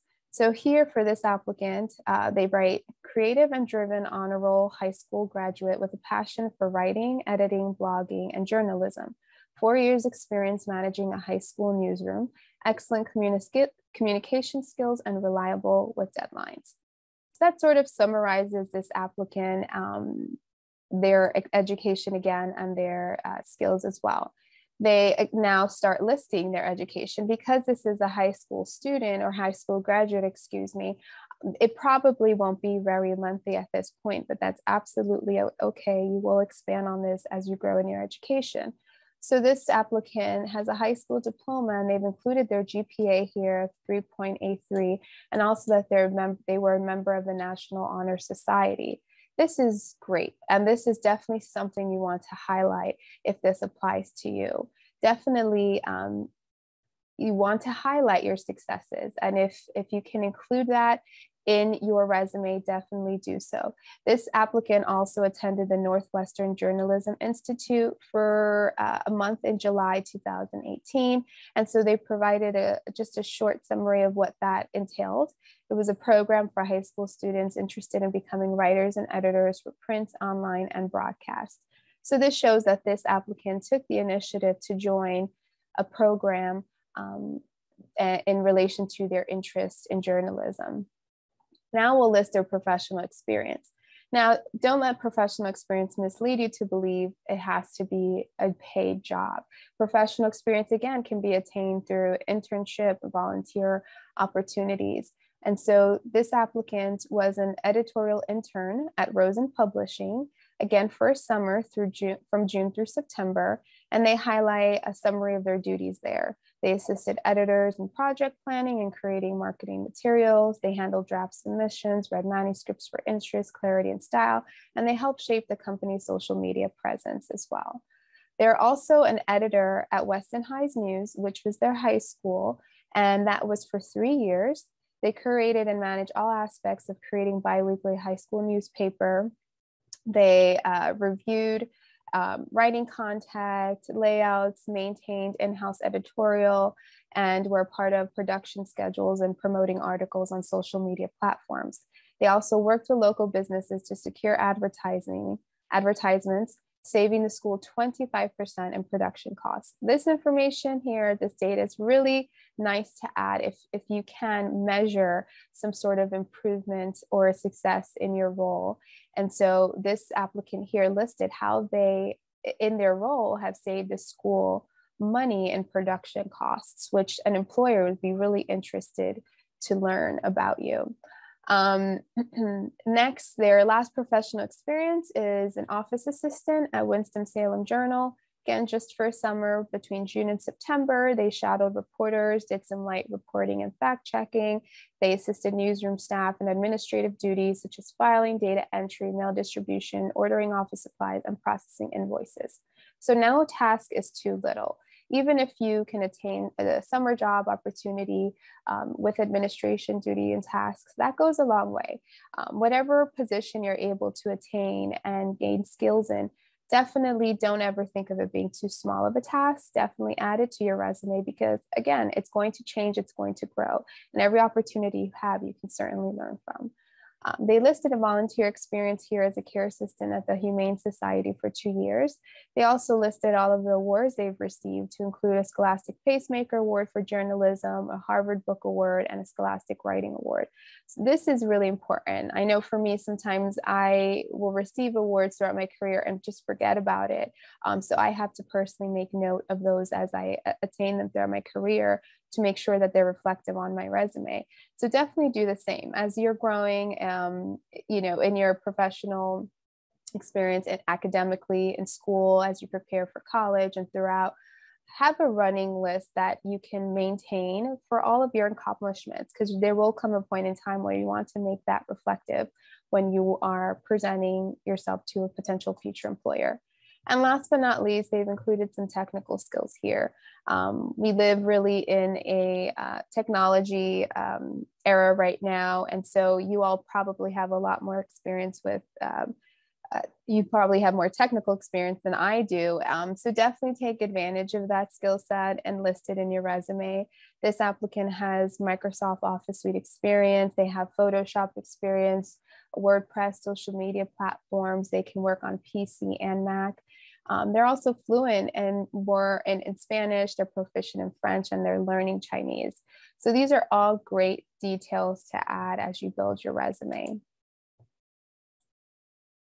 Give me 1 second. All right. So now, after you've gone through creating your resume, presenting it, and applying for jobs, if you are offered the opportunity to interview, you definitely want to take advantage of it if it's something you're interested in, but also prepare for it.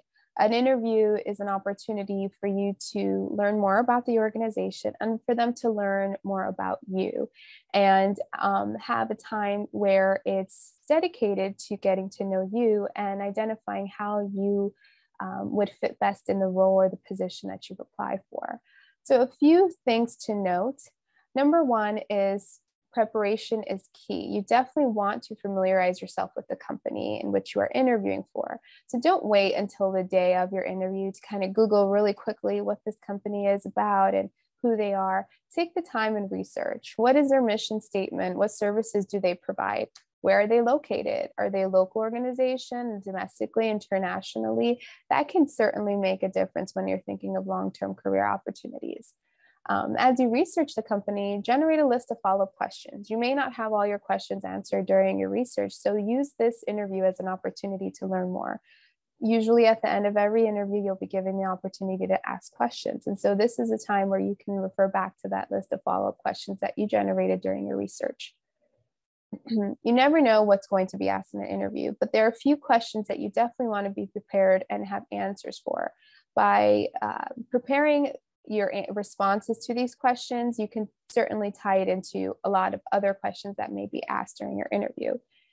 Some of them include, what are my greatest skills and talents relevant to this role? Again, this employer wants to know what you have to offer and how it ties into the role in their organization. How has your experience shaped the candidate that you are today? Use, again, academic experience, volunteer experience, intern experience. How can I contribute to the company's mission and goals? So because you've done your research and you've learned more about the company's mission and goals, you have to think about how you can serve and play a role in contributing to that. And then, of course, why are you the best fit for this position? Definitely use this opportunity to highlight everything that stands out about you that may make you different compared to the next applicant and may help you help the employer understand why you would be the best fit for this position. Definitely take this opportunity to highlight past experiences, skills, education, future goals and opportunities, what you're currently pursuing, where you envision yourself, and also areas of interest where you plan to professionally develop as well.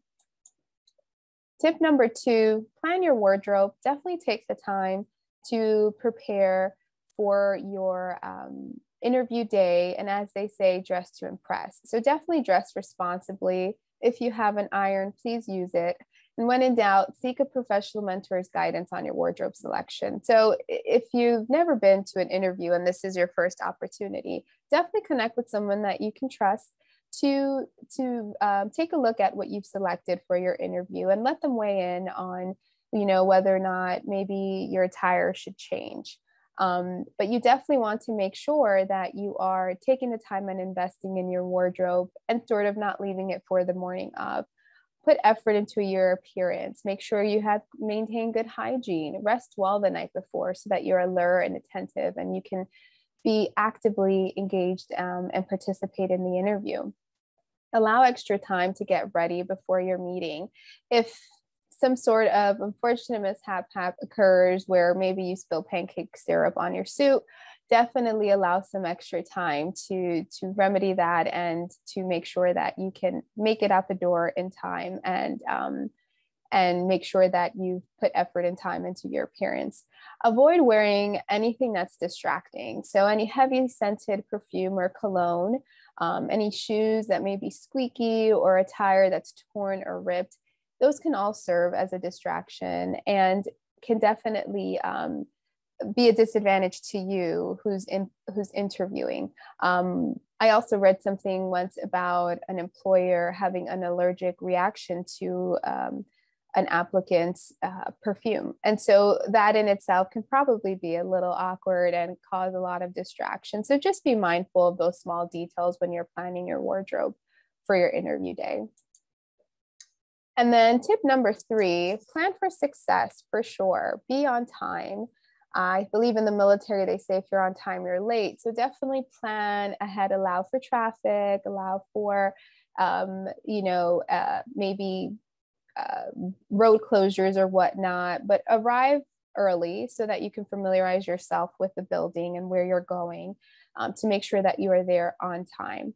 Turn off your phone before you enter the building. It is very distracting, and although you don't plan to be called during the interview, you definitely want to, again, make sure that you have the employer's undivided attention. Keep in mind, it's okay to be nervous. You can take deep breaths and remind yourself why you'd be a great fit for the job. You want to definitely be friendly and professional at the same time.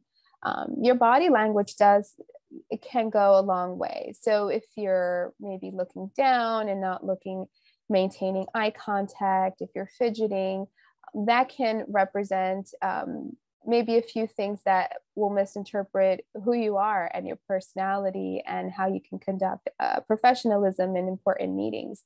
So just be mindful of your body language and always, again, maintain good eye contact. Practice your handshake. That definitely goes a long way. You want to make sure you give good, firm handshake if possible.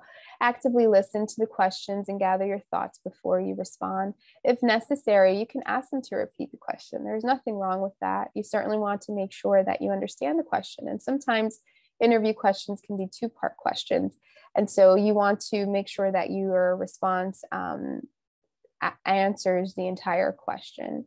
You want to incorporate your strengths in every response, even if you're describing a weakness. So maybe if a question is related to Microsoft PowerPoint and you're not yet proficient in it, you can just share that you're not yet proficient in it, but you're very creative and eager to learn. So this will demonstrate that you are willing to learn and you're still growing in your career. And so if there are areas of opportunity to learn and grow, you'll definitely be the person for that. Present your follow-up questions at the conclusion of the interview when applicable. Again, when we talked earlier about preparing these questions and learning more about the organization, this would be the time to present that when asked of you. You definitely want to seem interested and engaged and let the employer know that you're thinking ahead and you're thinking long-term about a potential future position and career with this organization. Last but not least, let your personality shine through the job interview. You want to be genuine, you want to be yourself, and you want to make sure that you're prepared for this great opportunity that you've been given to interview. Now, after the job interview, you can exhale and know that you've gone through it. You can also provide contact information if available. You can send a thank you note if contact information is available. Sometimes you'll have an email record on file or maybe a business card. Feel free to send a follow-up email at the conclusion of the interview, just thanking the employer for their time. And this is just a good way to kind of remind them, who you are and how you are interested about the company. Also, be ready to generate professional references if asked. Definitely maintain a list of professional references as you grow in your career. You can list prior employers, academic professionals, or even senior leaders in previous internships or academic programs as well. References are part of the hire process. And so it's important that you keep an updated list so that it's readily available if you make it through the next step of being considered for a position. Last but not least, you keep in mind you will grow in your job search. There are many opportunities, many avenues out there for you to learn more about different career opportunities. Some of the most common ones today is Indeed.com and LinkedIn. At VDOT, we are our job postings are on those 2 sites. And so definitely keep your eye out for it and any potential future opportunities that you'd be interested in. If you need some help, what I've referenced for this PowerPoint presentation is a couple books. One is What You Need to Know About Job Searching by Alexis Burling. And another one is Get That Job, The Quick and Complete Guide to Winning Interview by Thea Kelly. So definitely take the time to learn more about job searching, about applying for jobs, interviewing, and next steps, because there are small details in between the job search and application submission process, between submitting an application and then even through references. So you want to make sure that you're familiar with those small details and with the process. So when the opportunity presents itself, you can be well equipped to follow through and to also make sure that you take advantage of any opportunities that present themselves. So at this time, I'm happy to take any questions you all may have.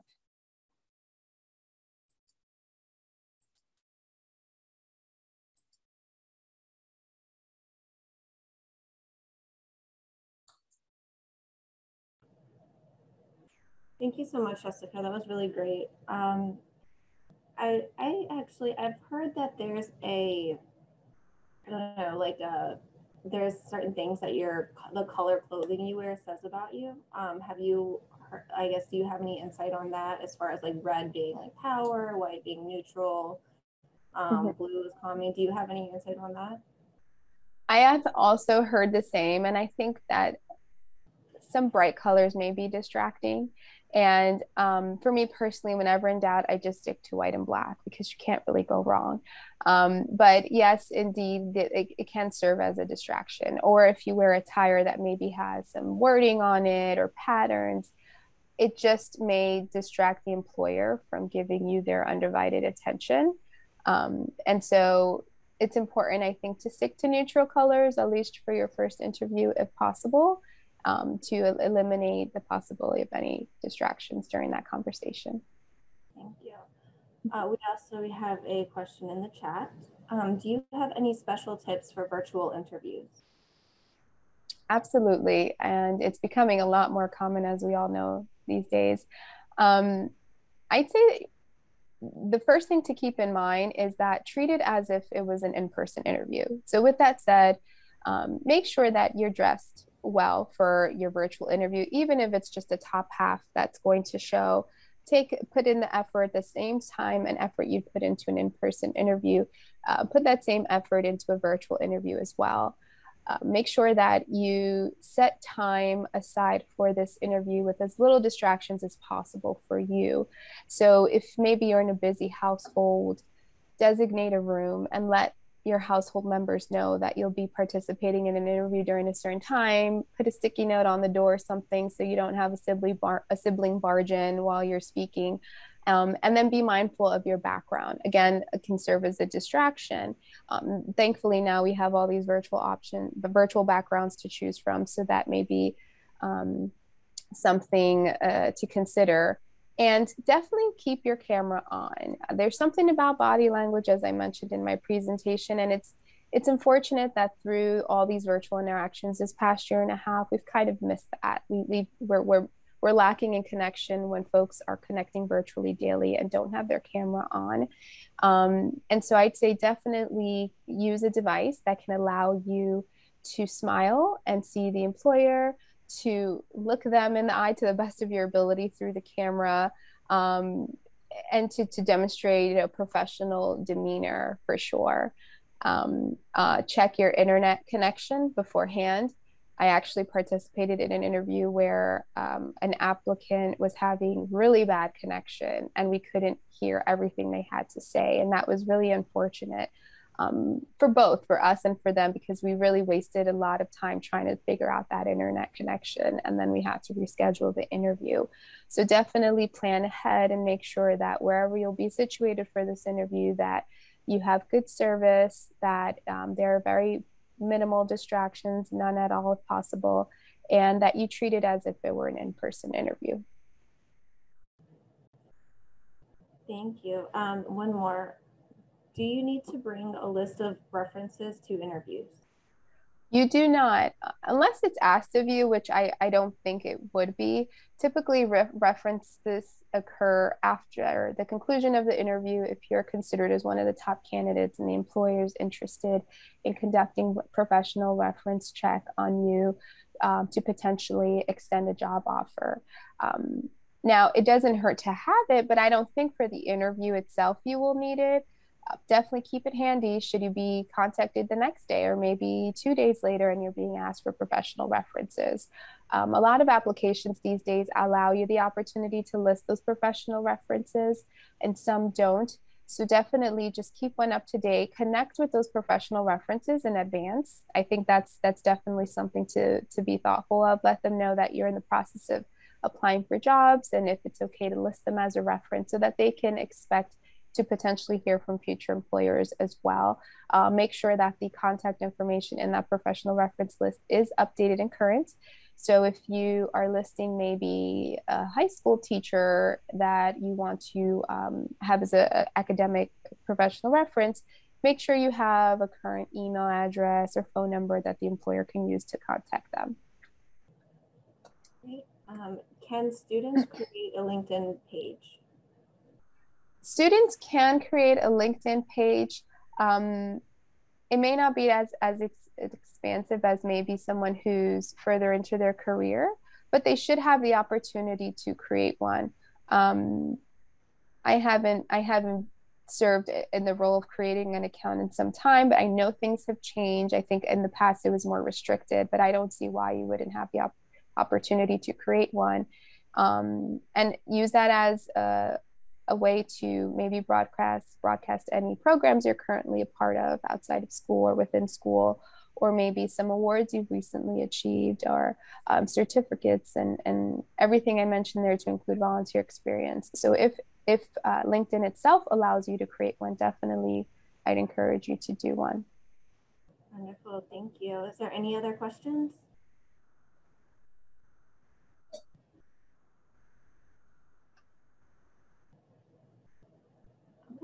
If there's no other questions, I personally took a lot out of this. Thank you so much, Jessica. I hope you guys were taking notes. A lot of great information for now and pretty much the rest of your working life. So thank you so much. I really appreciate your time. And this about wraps up our day. So all the students, our participants, everybody, thank you so much for all of your time and your presentations. This was a really great day. I think you guys did a wonderful job. So thank you all.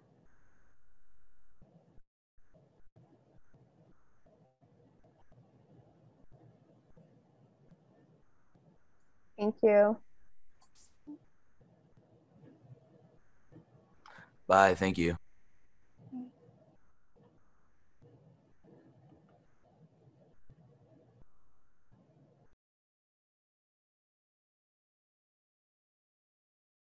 Hello, and thank you for joining today's presentation. My name is Ashley Hudson. I am the Operations Manager for the Heavy Construction Contractors Association, or HCCA. The HCCA represents 170 companies involved in road building and site development in Virginia. Our companies employ 39,000 individuals in the area, but could use 10% more people. That's a need for almost 4,000 people today. Through this presentation, I hope you will gain familiarity with the construction industry, learn the skills needed to be successful, opportunities for training, and career advancement. Let's get started. To be successful in any job, there are 8 skills you must have. Being on time. In construction, that means early mornings. Construction isn't like office jobs where you can roll into your desk at any time.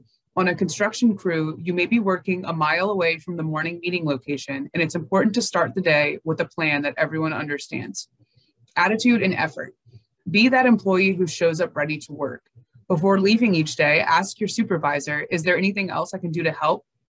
This will show a strong work ethic and make you a good team player. Body language and energy.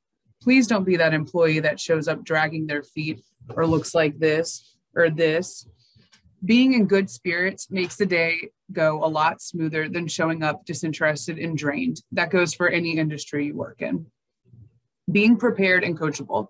In construction, being prepared means having all of your PPE, your personal protective equipment, like your hard hat, your vest, your glasses, your glove, your high-vis t-shirts, and your tools. Consider your supervisor like your sports coach. Learn from them.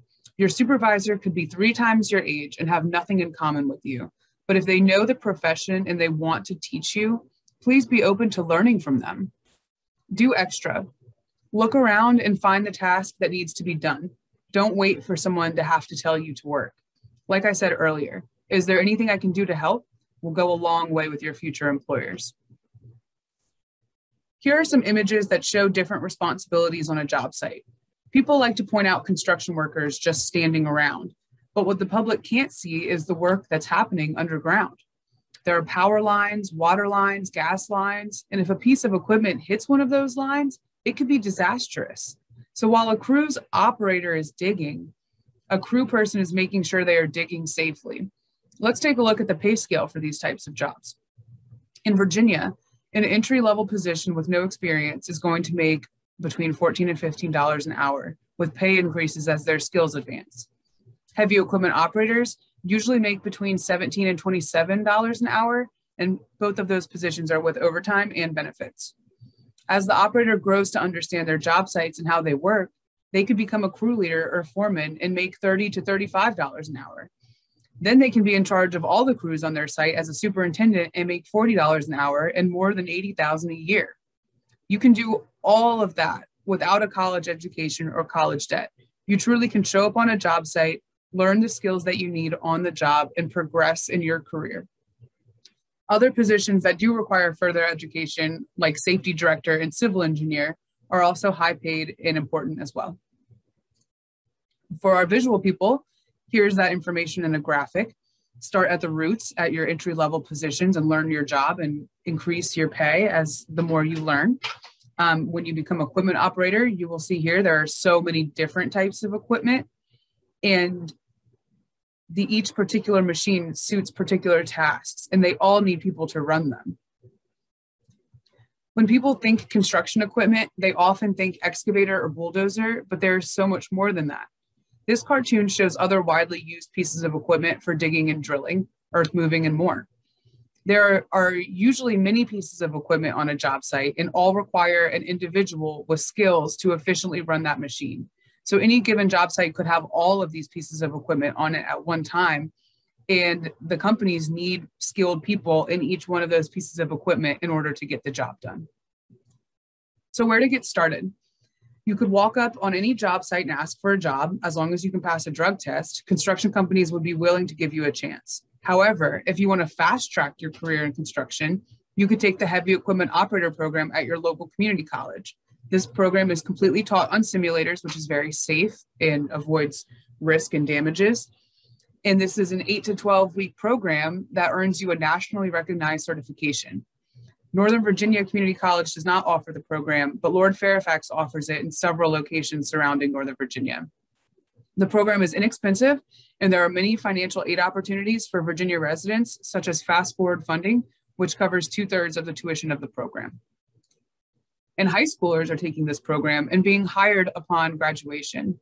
Photos here are from a signing day ceremony we held to celebrate high school graduates as they joined the workforce.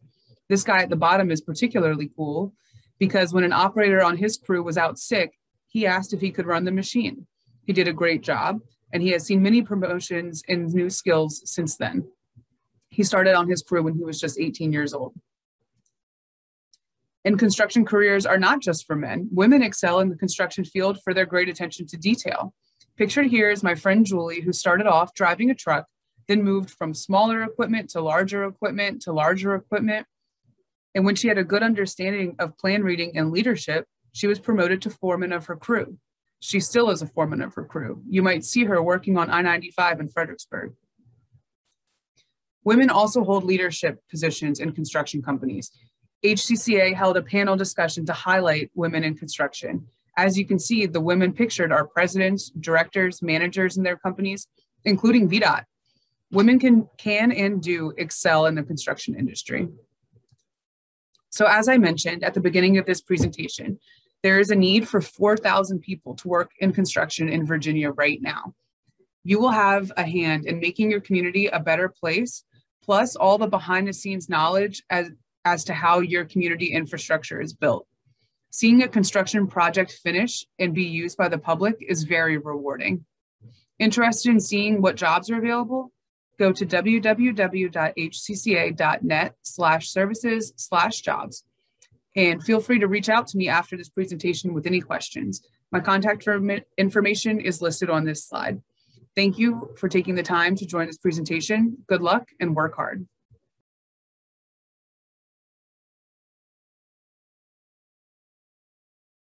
Building and maintaining all kinds of structures is what makes the construction industry tick. People who work in construction build homes, manufacturing plants, and office buildings, as well as streets and highways, sewers, irrigation projects, and more. The industry also includes activities such as painting, electrical work, and plumbing. The construction industry's status and the country's economic growth are strongly linked. When construction is up, spending increases on related products like furniture, appliances, or equipment to outfit new structures. Related areas such as property development and material suppliers also benefit from construction industry growth, and when large numbers of workers are hired for construction projects, they spend their earnings on other parts of the economy as well. In a similar vein, when there's a downturn in the economy, the construction industry often slows, and a ripple effect is felt throughout related industries, which are then forced to shrink their production and lay off workers. A large number of jobs in construction are expected to open up in the next few years as highly skilled and experienced trade workers, such as laborers, carpenters, electricians, plumbers, equipment operators, painters, and supervisors, retire from the workforce. Many employers want to attract women and people of color to positions in the skilled trades, as they are currently often underrepresented on the job. Construction fields with the largest number of workers include construction laborers, carpenters, electricians, plumbers, construction equipment operators, construction managers, painters, and cement masons. Quick facts to know. Over 7 million workers are employed in the industry, with more than 800,000 new jobs expected in the next decade. Safety equipment improvements are continuously under development to minimize risk of injury for construction industry workers. Builders increasingly use modular and prefabricated products to speed up project timelines dramatically. Many designers and builders are using sustainable materials and minimizing resource use. For example, reusing wastewater for toilets and recycling construction materials. Innovation in eco-materials is a key area of growth.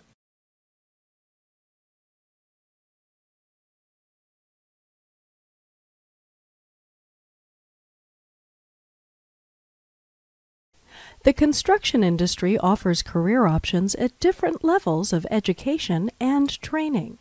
Many in-demand construction careers have no formal education requirements or can be started with a high school diploma. Skills in these fields are often gained through on-the-job training or apprenticeship. These include carpenters, construction laborers, highway maintenance workers, painters, cement masons and concrete finishers, brick and block masons, and sheet metal workers. Apprenticeship is a tradition in the construction industry, and it's a great way to enter many fields, learning on the job while earning a paycheck. Apprenticeships in high-demand fields include bricklayer, carpenter, electrician, elevator constructor mechanic, pipe fitter, and plumber. Workers like these who have specialized skills in hands-on occupations are often referred to as tradespeople. Some fields require a certificate or other short-term training, such as heating, ventilation, air conditioning, and refrigeration technicians, construction equipment operators, and welders. A college degree or several years of work experience is required for other positions, such as construction managers and supervisors, civil engineers and designers, or drafters. Is a career in the construction industry for you? Keep these points in mind. Full-time work hours of 40 hours per week are pretty typical.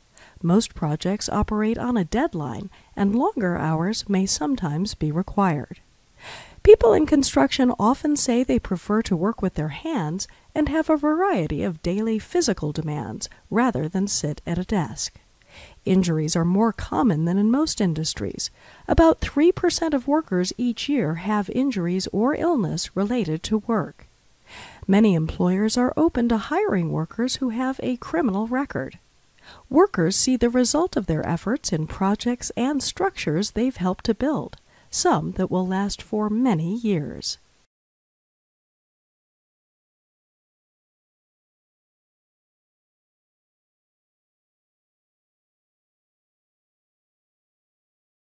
Everyone wants their transportation to be fast, safe, and cheap, but increasingly people are also demanding that transportation be environmentally responsible. Biofuels and biodiesel technology and product development managers use their scientific research skills to deliver all of the above. Biofuels are made from plants or waste produced by farming, manufacturing, homes, and businesses. In this product development field, managers might research how products made from corn or used cooking oil can fuel a car, or how to reduce the pollutants from using dried manure or wood pellets to heat homes. These managers oversee the work of a large team of research and development scientists and technicians. Together, they design and conduct studies on fluid dynamics and how to extract components from materials. To gain value from waste materials, they may develop fuel from garbage and recycled materials, minimizing what gets dumped in the landfill. Most managers in this field have a bachelor's degree or higher in environmental science or biotechnology. Several years of previous experience in the field is important before securing this position. Thanks to the creative problem-solving power of these professionals,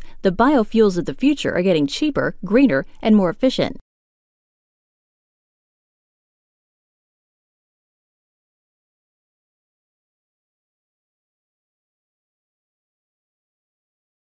In the transportation industry, managers are responsible for the movement of people and goods over distances, whether by air, rail, ocean, or highway. They and their staff are responsible for launching and tracking the transport vehicles across the globe, and may even manage vehicle storage facilities from airports to truck warehouses. These managers invest much of their time keeping tabs on operations to make sure they comply with all types of policy and procedure, from safety rules to union contracts and government regulations. Transportation managers are in close communication with those involved in the transportation process. They need to keep up-to-the-minute tabs on the location of goods. Accuracy, time pressure, and dealing with conflict or troubleshooting are normal parts of the job. Having the flexibility to move from being strong leaders who see the big picture to planning the details is a hallmark of the job. Entering the field usually requires a bachelor's degree in a business field. Knowledge of supply chain management or contract negotiation is helpful. Some jobs only require relevant work experience in the business or the type of product they need to move.